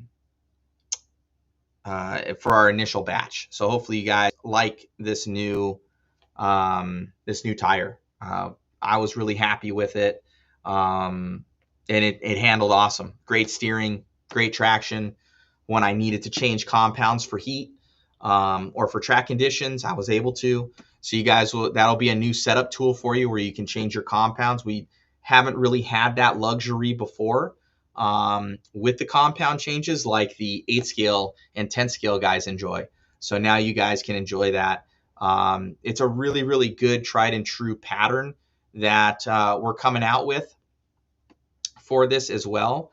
And it'll be nice for you guys. But this right here is going to be really sweet. So new wheel that has the great design aspects with it for the racers.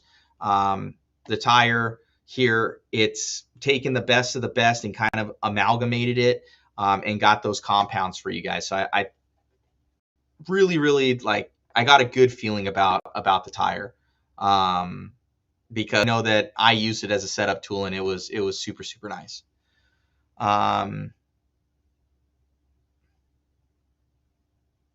Let me see here. Oh, we got Steve here. Used to be with DDM. Now I think he's with Taylor now. Well, that's awesome. Nobody is making race tires, so this will be great for the racers. Thank you, Steve. Robert Sturgeon, I went through the race forecast earlier in the earlier part of the stream. Pretty much if we get any sort of day of rain, or I'm going to be calling it in the morning, we won't be racing this weekend.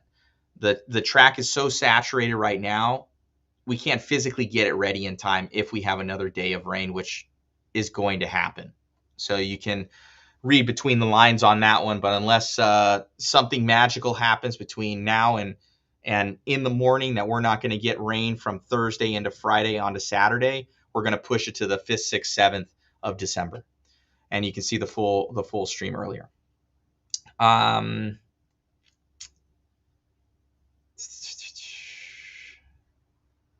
So yeah, so that's a cool one, guys. So hopefully you guys enjoy that. Let's see if anybody ended up making a purchase, man.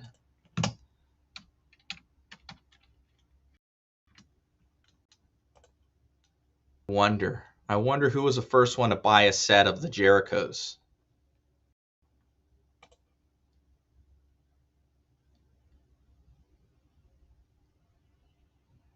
Brandon Wynn. Brandon Wynn's the first one. All right, right on. Right on, right on. So Brandon Wynn, the first one to come out, grab a set. Very nice. You got actually a soft compound, but we won't be able to deliver those yet, Brandon. Very, very cool. So Yes, you guys will love this thing. So I think that's going to be the new hot tire for you guys with the adjustments on there. We got the clutches. We've got the new steering servo arms that come with the button. So you guys are gonna love that. Yeah. So it's gonna be good, guys. We got a good setup for next year. We're excited to release that for you. Some potentially really excited things for the series nationally.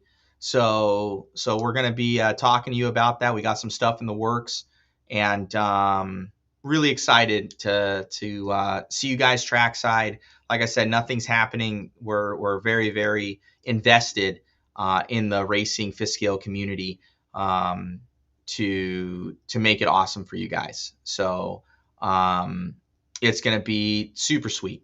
So fifth scale is a great community, great RC family. I'm sad that it doesn't have more people in it, I would say, because it is so cool. But I think that we're just limited on, we don't run every weekend like the 8 scale guys. And then we're also about 2 8 scales to keep up. But those that do it, and for the 8 scale guys that do want to get into it, or anybody else, it's a really good community. And realistically, it's not that expensive because we don't have crazy things you got to do to the cars. And we only run about once a month or once every 3 weeks. So should be good. So we're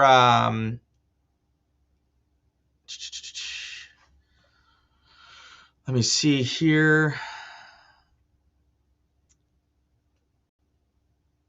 If I can answer any questions. Mike Duncan, so you making the call in the AM? Yeah, Mike, I'm going to be making it in the AM. I have a pretty much if it doesn't clear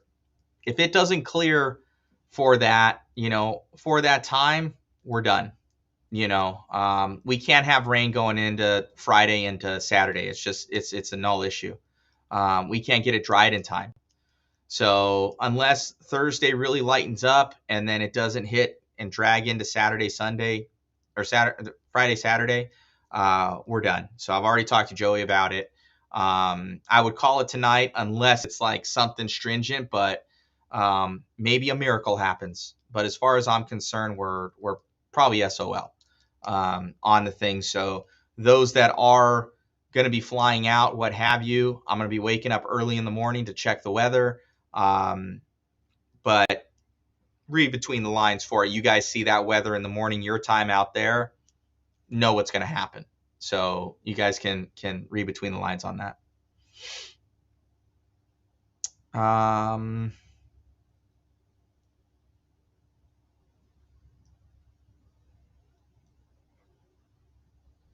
Let me see. Sir Jonan saying he's going ham. Oh man, Robert Sir Jonan. He got him 2 sets. So remember, Sir Jonan, the mediums are the one that are, if you need me to change them to those, let me know. But the softs, hopefully we should have with the reschedule, we'll probably have the softs in time.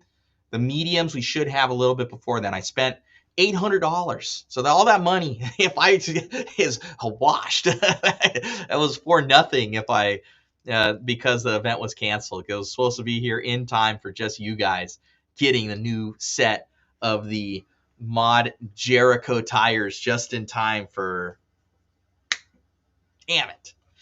So let me see here. I think Paul is saying, you see my message? Yeah, Paul, I see it. You're going to be, if you end up, I'm hoping, Paul, you're able to potentially get your money back on your flights and reschedule, my man, if we end up not doing this, because I know you're coming from back east. So I know you've been saying, hey, when I get there, we'll have them for you. I hope you don't. I'll have to take you out to dinner or something like that if you come down. And I think Ryder too, I'm going to owe you guys some dinner or something.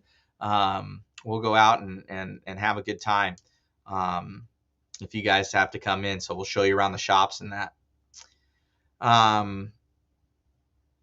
Okay, it says, okay, make 1 set medium then. Right on, Sir Jonan. Cool.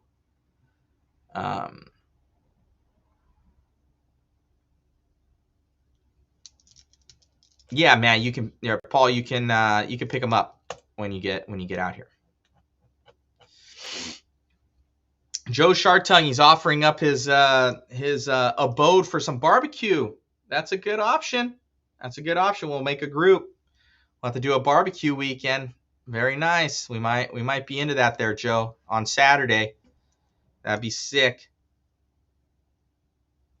Michael Bennett, any new update for Vegas? So I went through that a little bit earlier, Michael. I talked to Joey actually today. He's got a message in with them. We ain't out yet. Fingers crossed. We ain't out yet. But it's if they can finagle whatever they got going on, we're in.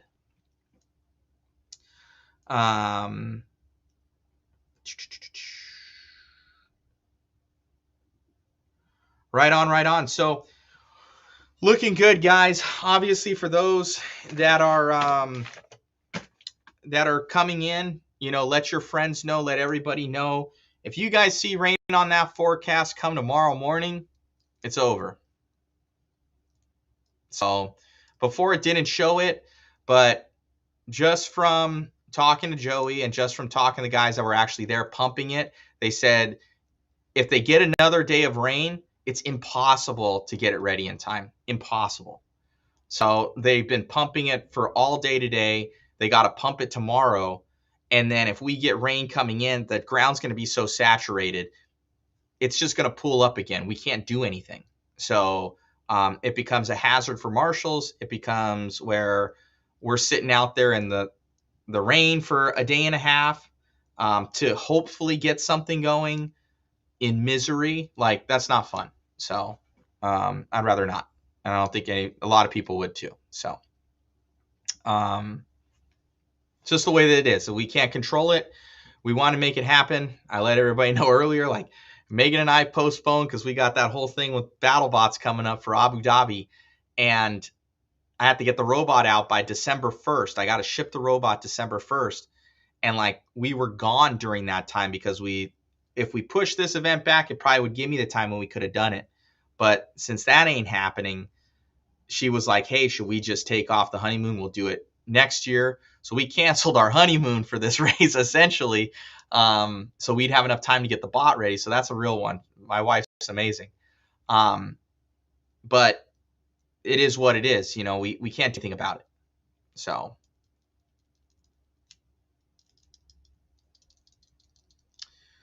can you schedule a race for an arena? Let's get some like the Pacific Northwest guys. So arenas, I know that, for instance, Chris Nelson has done it. And with like a horse arena, it's in the Norco area. I know that he has a purpose-built driver stand that he hauls in there, that he keeps at his property. I've thought about it. I've thought about getting a trailer, doing a mobile driver stand. I thought about buying the one from the Fear Farm guys. I thought about making one and finding a trailer and having Duncan do it up. That's like a 2028 thing for Matt. It's a while away. We gotta get more money in the bank, and we got to do that because already we make no money at events. So, and putting them on. So that's a later thing. Hopefully we win BattleBots because the purse is huge if we do well in Abu Dhabi. So that'll help us make that maybe push it up a year or two. It's tough because you need that driver stand. You need all the pipe. We don't get the entries that like an 8-scale race does, like that TNR Arena Cross does, or they do for even the Pacific Northwest 8-scale, or the ones out east for like Psycho Nitro Blast, all those guys. And if we do like an inside enclosed, people hate it because fifth scales are too loud. That's a whole nother thing we have coming up here soon. Might be doing a push here for silencers here in the future. That's a little tidbit. So I got some more information on that coming to make it quieter and make it so we can go to some more of these tracks. it's not out of the question. We're just not there yet for infrastructure. We would need pipe. We would need the manpower to do it. We would need the facility that isn't gigadollars, and we need a driver stand. So we need a lot to make it happen, to do so, and a venue. And I know that, like, I know it's not cheap to rent out, like the TNR race. I know it's not cheap for them. I know that they nickel and dime you for everything for your stays. It's like 25 or 50 bucks a night. I know that their entry fees are going to go way up. You know, you guys are looking at probably $150 a class then. It's a lot, you know, still to kind of make no money at the end of it. So the one thing it does guarantee is that we're racing. So yeah, even the renting the scaffolding, it's just transporting it all. It's going to be expensive. Just off the top of my head, you got to look at, and you got to have the dirt to do it. So if you got a guy to do it, you're looking at least $2,000 to $2,500 just in a track build. That's just the track build. You got manpower. You got another to pipe it, do it, and everything, paying them. Plus, and we won't even talk about the piping. I could probably get that donated. We're talking another $1,500 to $2,000. So we're at $4,000. You got the venue cost. Your venue cost is at least going to be probably $3,000 to $4,000, I would imagine, for a multi-day race. And that's probably on the soft side. So we're looking at $8,000 to $10,000 just for that, just to host the event. We're not talking about paying an RD. You got about another $600 to $1,000 in an RD, competent one. You're looking at about 11. Then you've got your initial crew to run it. Put in another 1,000, you know, to help run it. So you're looking at 12,000. Looking at, man, if you do an arena race, you better have badass trophies. You're talking about another 1,000 to 2,000. Looking at about 14, 15 grand. And that's not talking about the trailer. It's not talking about the rentals. It's not talking about the hoses. It's not talking about any of that. So you're looking at 15. I would say on the soft side, looking, and that's a pretty good guesstimate, 15 grand to do an event. And that's just if we do it for fiscal, and that's not counting the trailer. Trailer is going to cost 10 to 15 grand just to get a competent driver stand trailer if you do one. So you'll never make that money back unless you rent it out for some reason. You'll never make it out. It's the way that it is.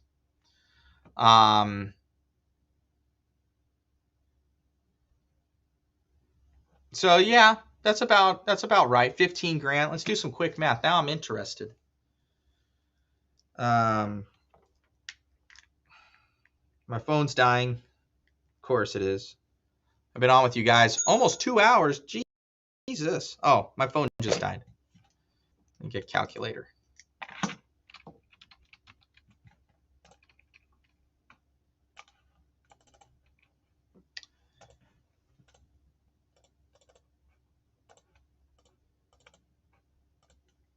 So even if we did it at 15 grand, that's very healthy. That's probably what it would cost to do it. You're looking at least $100 an entry, 150 racers. We ain't going to get 150 fifth scale guys. Maybe we will. Maybe we will get 150 fifth scale guys. But we have to get that just to break even. So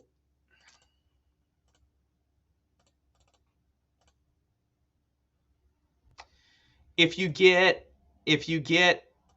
were to charge $200 an entry,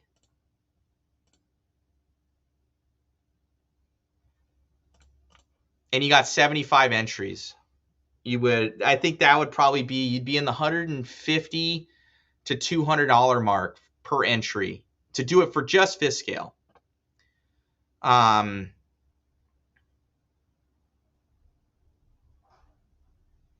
Yeah, Eric Robinson saying that's on the cheap end. He's probably right. 3,500 for trophies. If you do super nice trophies, yeah, for sure. For sure. So saying add 1/8 scale. So if you did it from the standpoint of it's a fifth scale event with 8 scale, they will come, but not many will come. 8 scale guys, they don't, some find it cool, others do not. They don't like it because they say that we rip up the tracks, we rip up the pipe. There is a definite, like, when it comes to that. Some are either on one side, we're like, man, this is cool. And others, man, one year I had my fifth scale and I had it at DNC. I was like, I talked to Joey and that I could run it on the track. You don't know how many people absolutely were like, you're going to ruin the DNC track. You're going to do this. Oh man, and someone in the inner, my inner, like, guys that I knew, they were mad at me. And that's like me driving it. And I'm not probably a normal fifth scale driver. And man, they were pissed.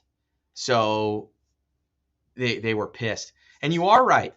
8 scale guys do not realize that 1 fifth scale takes down the ruts. You're 100% Robert. You're 100% right. I know that happened at the last time we were at the dirt. The guys are like, you guys smooth out the track.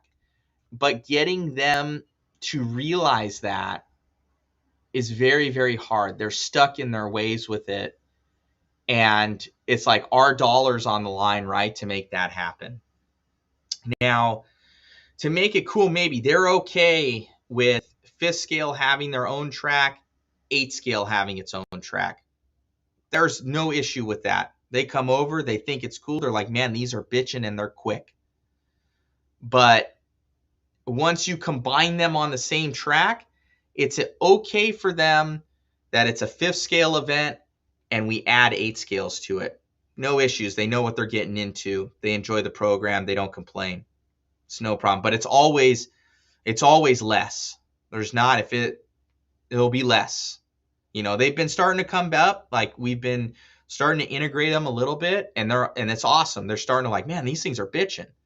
But to get that juggernaut that you would need of, you know, a 200, you know, count for the 8 scale guys to come in to pay $100 an entry, plus the 5th scale guys come in and $100 an entry, you know, of what we're talking here, plus the trophies that you're going to have to get. You're looking at 30 grand for all the time, energy that it would take. I don't mean to sound pessimistic, you know, but even you got to get more trophies for them and make it enticing for them. So that cost is going to go up. Plus, you're going to need more time and everything for a 300 entry race. Your costs go up. You're now probably looking at 20 to put this thing on. You make 30, you make 10 grand. Maybe you have a good raffle. Maybe you make 10, 15 grand on the weekend. So there's no money putting on events. Like, I know for even the mod events, we do it at, I do it at a loss, because for the final one, I'm spending $1,000+ on the trophies out of my own pocket for the series finals trophies. When it comes to the other ones, you split the costs with the event for the other trophies, but they don't split the costs for the series end trophies. That comes out of what we do. So any sort of profit we make on anything goes right to that. So it's a break even point. We do it for you guys.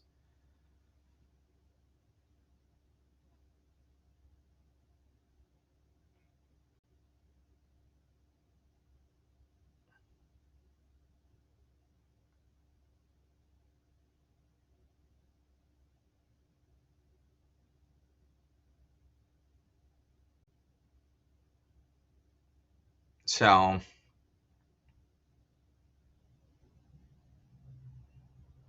let's see. Yeah, so it's I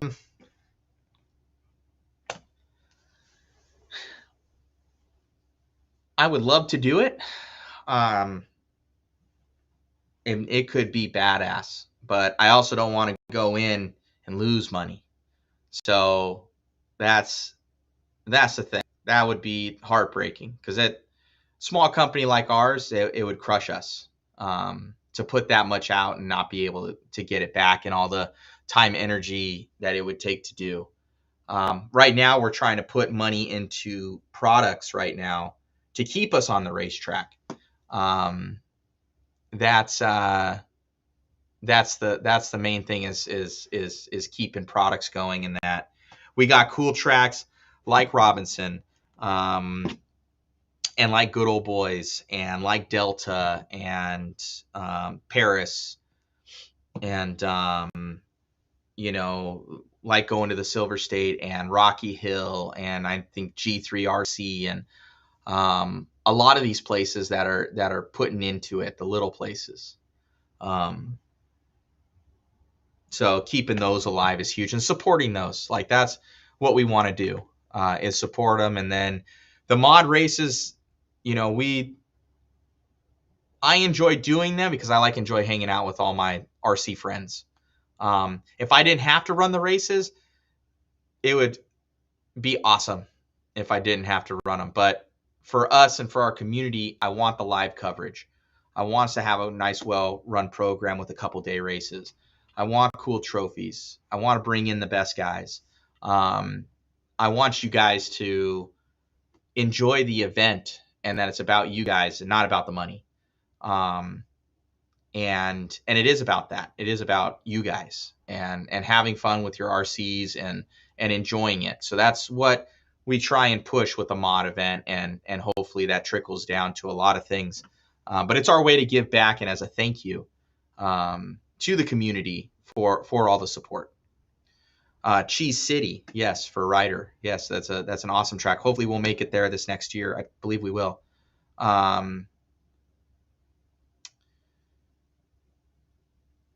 Michael Bennett, yes, Tucson. So we got Danny out there working on a fifth scale track. So it's good. Mike Duncan, we need to rent the Chase compound. I actually have a spot that I can do that's by Chase that we can open up a mod track, but I think Megan would divorce me. So that's the last strike that's going to happen of you got to support these other tracks. Because I don't have it in me. It's a lot of work to run a track. I don't envy Eric. I don't envy Eddie. I don't envy, Sean out there. Any of those guys, the Melon Burgers at Cheese City. I don't envy these people. I know what it is. I see them. I don't envy it. It is a labor of love, and they don't make any money.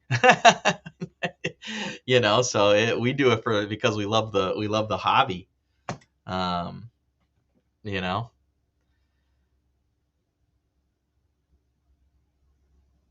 Yeah, thank you, Danny. So yeah, guys, it's we do it for you.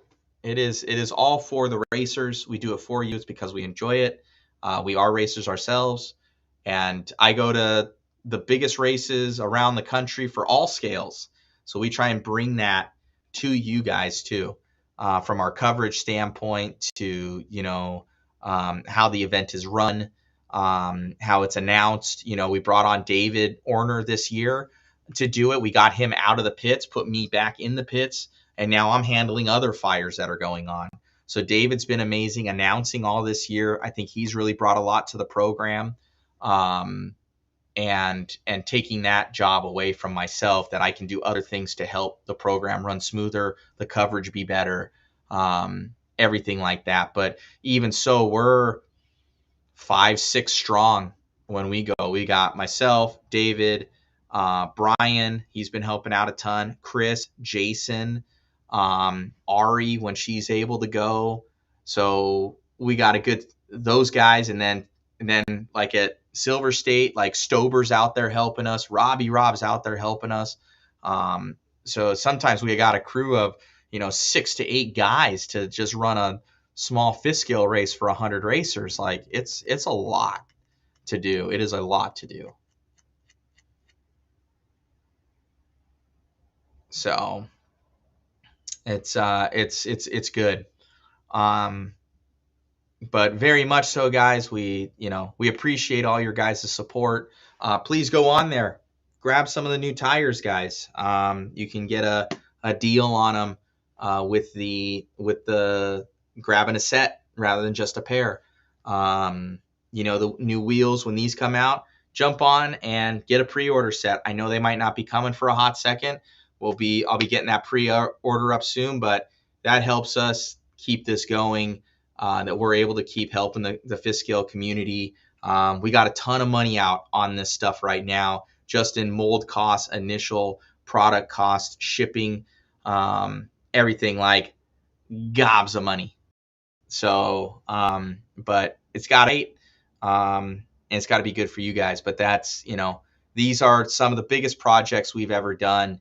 And this is going to be hopefully helps carry us into the future for both the company and for the fifth scale market. Because without these round things we call tires and rims, we ain't going nowhere. So hopefully we made it even better than where we're at, and take that durability up, take the the usability up for the compounds, wheels, everything like that. So should be good. So yeah, if you guys have any questions, post them up right now. I'll wait about another 30 seconds to a minute. But yeah, go on there, grab some of the new tires, guys. Order those things up if you guys see them. They're gonna go quick for those initial medium compounds. That's what I was on at Good Old Boys. And that's what I'd probably be running myself at. It's either probably going to be a soft compound or a medium compound, but medium's going to be kind of your go-to tire for the all around. You'll go to soft sometimes in lower loamy conditions, like Robinson's. You'd be on a soft compound right now. It's going to be a little bit harder pack there a little bit harder pack, track, and more groomed at the dirt. So you would need probably the medium compound is going to be what I would recommend after dealing with it. I'll post up that link here for you guys. You can check that out.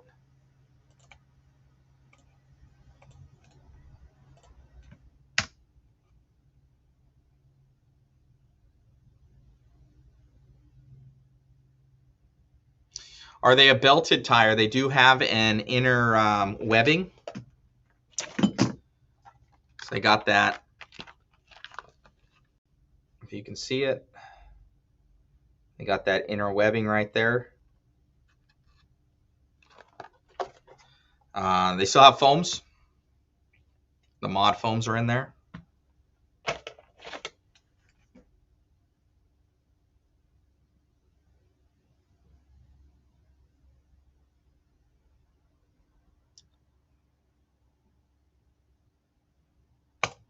So yeah, Robert Surjonen, he saw them out there. He goes, they worked awesome at Robinson's. I had a hell of a time catching them. Yeah, so they worked awesome, guys. Like David and I said when we ran these things, I was blown away how much steering it had. When I went into the corner, it wasn't buckling like I'd have with others, and then how it would clear out, especially in the wet conditions, how it cleared out the dirt out of the tread. So that would be sweet. How long to the pre-orders on wheels? So Tom, I'm hopefully going to have a pre-order up here. I want to say later this week. I'll probably do something up on it, especially if we're not racing, to get the pre-order up on the wheels. The wheels, in all honesty, these are probably about 2 months out. I'm thinking the new year for these puppies. Probably the first mod series races. So we still have to get production going on these guys. But that would be something that you would have to look into. But we only have a certain amount. We're going to make them, and then hopefully they go well. If they don't go well, I'll have a bunch of them sitting, I guess. But hopefully we'll get the community behind it, and they'll be stoked on the new mod rims and tires. Tires though, for sure, we got a ton of Dollarinis out on these guys. But I think this is going to go very well. I think this is a much needed thing for the community. You guys are going to love it, especially in the 3 compounds. And those other 2 are coming swiftly. I'm hoping that they're going to be here. Our full shipment hopefully is going to be here in 2 weeks, 2 to 3. I know that they're on their way right now. So we're waiting on that. So should be good. Alrighty, guys. So like I said, for everybody that's tuning in, all those friends that are coming, look out on that, on the Doppler. We're going to make the final call tomorrow. But if how it's trending right now and holding strong, there's pretty much any forecasted rain of that Friday, Saturday, like it won't work. I even know right now it would be tough with it coming in Thursday. I think it's dumping. So just is what it is. So should be good. Duncan, are you trying to get more races at the dirt, not just one for the year? Mike, I love you, my brother. I don't think you've been to anything in like the past year and a half. Like even when it was at the dirt last year, you didn't go. We try and spread it out for everyone. Like we want to, the goal of the mod series is that we support all these tracks around in the different quadrants. We would go to, like we went to Fear Farm. We're actually, I think we may have locked into an Arizona track. Details on that to come for the Arizona guys. We had Vegas. Everybody would go to Vegas. We had 2 in NorCal. This year we had Lincoln, but that didn't happen due to not our issues, but just with that. And we go to Delta. So that's for the NorCal guys. And we had Bakersfield on there for quite a bit of time too. I think just not this last year. Then we have obviously Robinson's. So it kind of, and Paris. So it's like 2 in each quadrant, and like guys can travel to each one. So Mike Tuckett says, you know why. I know, buddy. I know.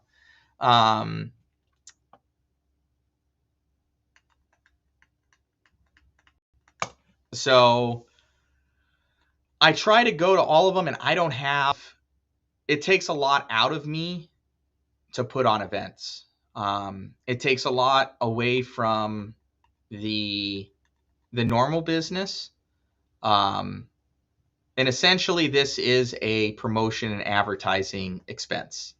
I have to pull all of my guys from here. So, and I pay for them, obviously. So I'm paying their salary, them for the weekend, 3, 4, 5 guys. There's myself being gone. The shop's not shipping out stuff. You don't know how many people start chirping when you don't have their order out, like Amazon these days. But I got nobody here to ship. And then when we do get back, we got a line of stuff. There's also the just the toll on myself. Like it's very, very tough to pull these days. And, we're there before everybody. We're there after everybody. Like, it's nice to just go. You pay your entry fee. You pack up your table and your 10 by 10 tent and roll home. We're there for our media stuff. We're there for all the speakers, all the cords, the full pop-up shop we got going on, all the guys, the multiple rigs we bring in, not counting the rigs that we have to pack up. They all need maintenance and cleaning and everything else. And I got to sleep everybody. So it's a huge undertaking that not a lot of people see, and can really even appreciate until they do it. I know one of them was Brian Shapiro. He came to work with us. He goes, "Why are you still there, man? Oh, you should have been gone. Chop chisel, Matt. You need to be out of there. We're already home." And then Jason, myself were the ones for doing it for a long time. Then Chris came on, and we're there still packing up till midday Monday, having to head home. But nobody sees that. So, and I will only run races in that aspect where I won't do something where I just bring a laptop and just do it. Like I can't do that. It's gotta be first class all the way. If it's not, I won't do it. So is what it is.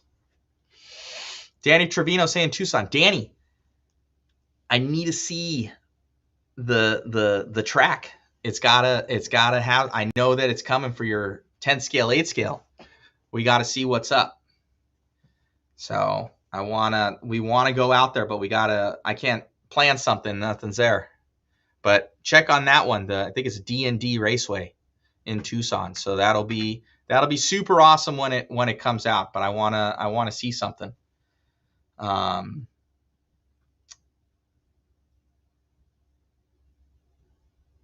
So it should be good. But yeah, so that's the reason why we don't do more. I don't have it in me to do more. It's all I got. And then we have where we go to other events that we participate in. We go and help Robinson at his California State Champs. Previously, in years past, we would go and do media for the good old boys for West Coast Nats. So we'd always be at West Coast Nats, which is a huge team. We would go to we would help put on even the Worlds. We would help put on that. For a long time we were helping out with the timing and scoring and the audio and the live. We would do that. So that's also like a mod event that we have to do. But we don't get any of the extra funds for a mod event, but we still want it to be first class for the community. So we do ours on top of those. Plus we got the normal business. Plus we got everything else. It's just, I'm fried. I don't have it in me. And many times we break even or we lose money at doing them. So some of those ones we've taken off because for other reasons I won't get into. But it goes a long way when people are like, "Hey, thanks for what you guys do. Appreciate it." When you guys are supporting Mod Speed Shop or going on there, it makes it possible to do what we do. And that little bit of appreciation goes a long way for it takes a lot. For anybody putting on events and that they're doing it all, 100% support them. It's not an easy thing to do. And when people think they are and they try it, find out real quick.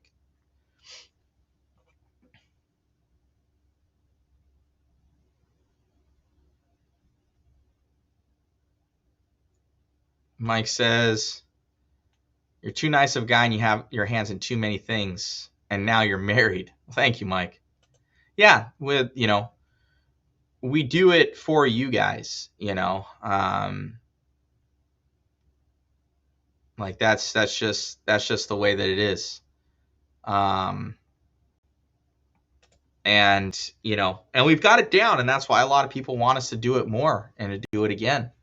And to run these events and to help and to do the media and to do everything, because we have the formula, but it's still a lot of hard work. We got the formula, we have the infrastructure, we've got the team, but there's only so many of us, and there's only so much we can do, and there's only so much we can charge. To it in any other facet. I know with my boy Mike Duncan, when I go to his house and I have him welding stuff for me and doing it, I won't say his pricing on, but he ain't working for free. These guys don't work for free. So, and a lot of these people I know, for instance, my boy Eric Robinson, you guys know what UPS drivers make. Eric would make more money and he runs Robinson. He would make more money working then he'll make at a mod event, or he'll make at his own event, he'll make more money. Because if you do the math on it, for a UPS driver, they're making about, what, $50 an hour? So he's making $500 a day, and he has to take off 4 or 5 days. That's $2,000, $2,500. So that's money in his pocket. And then that's just that. So if you think like Robinson's doing that, and not to discount his job, but he's delivering packages. If I had to do that, but it's still a skilled job, and even Mike Duncan, let's take Mike for instance, and he works on all my stuff, and I go down to him and I'm going to his shop. There's not much of his travel or anything else. And let's just say, guys, I at least pay Mike, when he does stuff for me, $50 an hour to do stuff. He says, Matt, this job took me 10 hours. It's $500. Okay, Mike, here's your money. Thank you. But if I had skilled labor like ourselves doing it for an event, where we're doing filming and we're doing putting on the event and we're announcing the event, and to do that, each one of those is a job, and I've got 3, 4, 5 guys, and let's say, and I got my equipment, let's say I have $50 an hour, we pull 10, 12-hour days easy. So you're talking about $2,000 a day if you really did it in the real world. And then I went to Robinson, or I went to these guys, and I said, well, we've got our time to get out here. We've got our equipment. We've got our gas. It's about $8,000 to $10,000 to put on this event and to do it at today's rates. Sounds like a lot of money now, doesn't it? I'm just being real. I'm not trying to be mean. So it's just the harsh reality of where we're at, and then you guys, and that's what irks me the most is I got guys where, I don't want to go to the track because of this, or, the entry fees are too much, or, I got to go down there. Oh, they're charging for this. And it's just like, man, they're just trying to break even, dude. They're just trying to put a little bit of money in their pocket. Oh, why don't they have the live coverage? Oh, why don't they have this? That's one of my biggest pet peeves in the world, if I'm just going off on people. Because they think this and that, or they think, it's $60 race, or whatever, or it's whatever. They have 3, 4, 500 entries. They're able to spread it out. They don't do the live. They don't have a full shop. They don't do that. They go there with their laptop, they set it up, they charge you, and they go. And you could do it with 1 or 2 guys. So there's something to be said for people that are at least in the 5th scale realm, and in any 8th scale, whatever it may be. Go and support the tracks guys. Go and, help them out. Pay the entry fee. It's cheap in comparison. Have you seen Disneyland prices lately? It's $200 to go there, and it's terrible. So if you can hang out with some of your best friends for the weekend, for $100, whatever it is, and some gas money and some food, and you're camping out for 3, 4, 5 days, amortized out, it's not bad, So that's just the way that it is.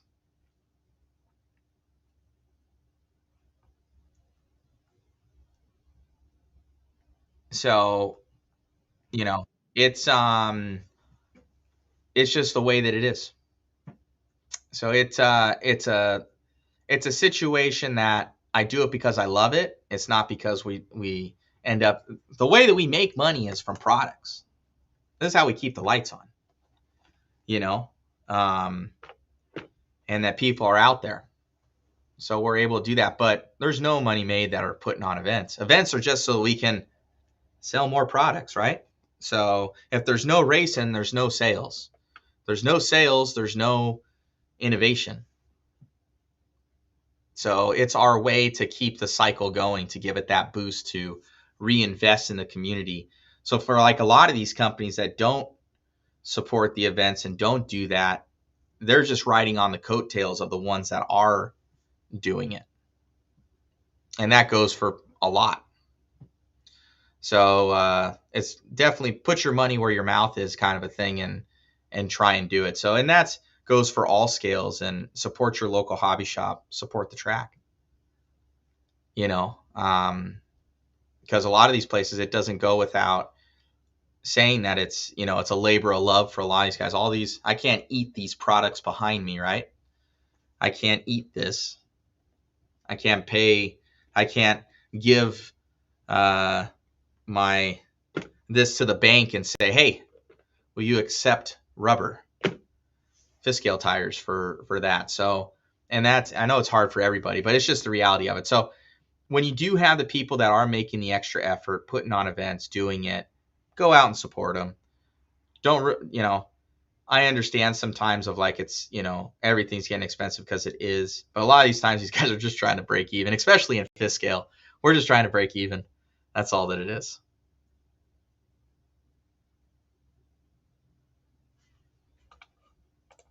So Duncan's saying this, only business owners know what you're going through, and without you, there wouldn't be Fiskale Racing. Thank you, Mike. Appreciate that. So we,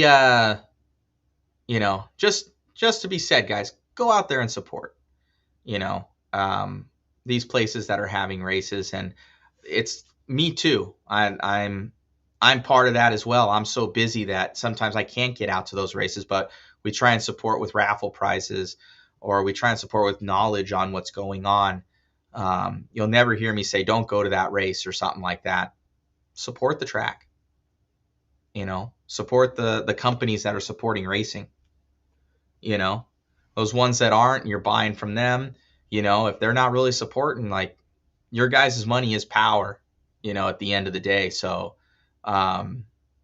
think about where you're spending it, because if they're just kind of like putting out stuff just to put out stuff, it is what it is. Sean G, we sure do, sir.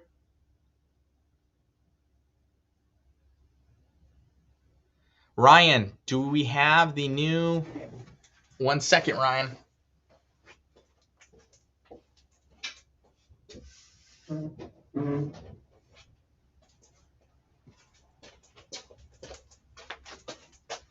The Crest 8 Evo, dog. We got it, Ryan. So yeah, if that's even this hobby shop, we're about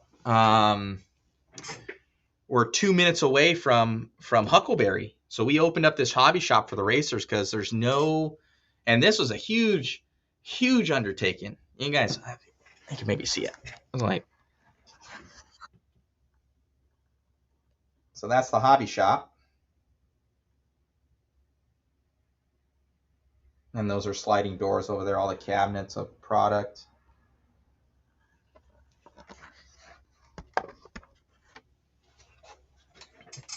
We opened up the hobby shop for the racers, for Huckleberry and for Score, because they didn't have a place. So I said, we'll make the investment. We're 2 minutes from them, to have kind of what racers need. But even so, unless it's a race day or something, we don't have many people come in, So I can't pay somebody just to sit here all day when we got 0 walk-in customers. Everything's online. It's a, let me see if I can find that coyote here for you online, and we'll call it if you like.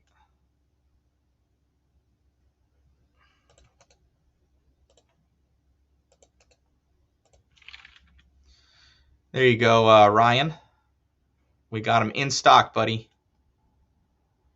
Thanks, Zach.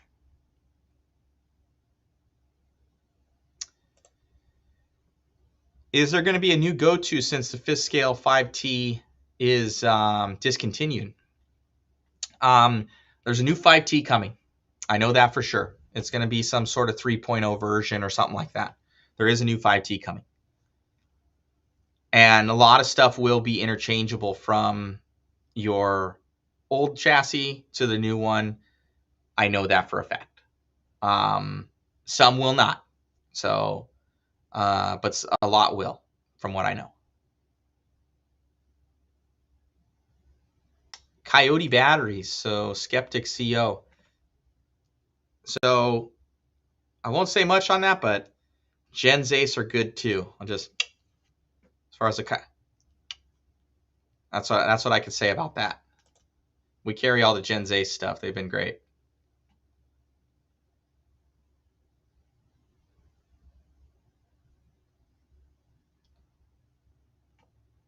So yeah, support that. There we go. That should have posted now for you, Ryan, for the Coyote Evo.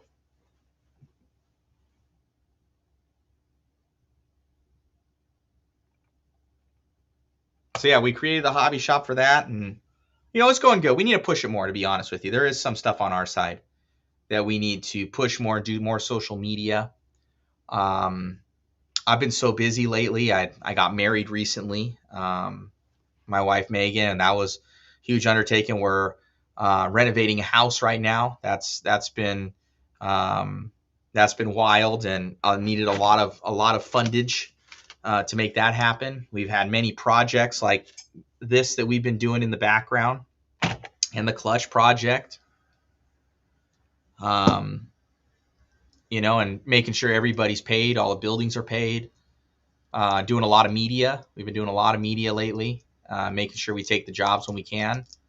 So we've been very, very busy. Like every weekend has been something. And we're just trying to make sure that get to that next step, and with your guys' help. So, yeah, if you guys do need anything and you like what we do, be sure to pop on to modhobbies.com, modspeedshop.com. We carry a lot of 8th scale, 5th scale race stuff. We're definitely race oriented. Pit supplies, tools, MIP tools we're very stocked up on. So if you end up like wanting to order at A-Main, which we order a lot of stuff from them, we've got a lot of ProTech stuff here and a lot of stuff that they carry. So if you guys need anything and you're searching something that'll help us out. So yeah. So hopefully you guys enjoy what we do, and from the media aspect to it, to events, to products.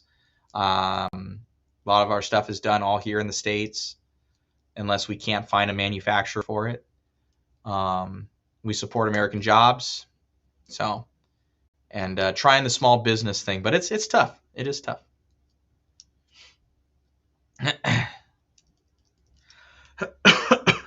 Finishing carpenter and crowd molding in exchange for my debt. Right on, Fleming. I might have to take you up on that, man. We got lots of stuff.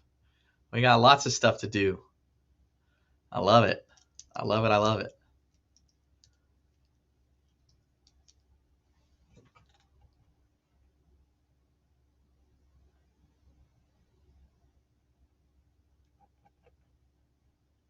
All right. So I think we're good, guys. I've rambled on for 2.5 hours here, and you guys have stayed strong with me. I appreciate it. Maybe we'll have to do more of these here in the future. So a little bit in the life of Mod. We got to show you guys all the other stuff we have going on here soon. We got Jason coming in here. Oh, he's just checking it out. He's done for the day. It's 9 o'clock. Oh, God. I got to go. This is too late. I got to get something to eat. I've been talking for too long. These guys are like, we're tired.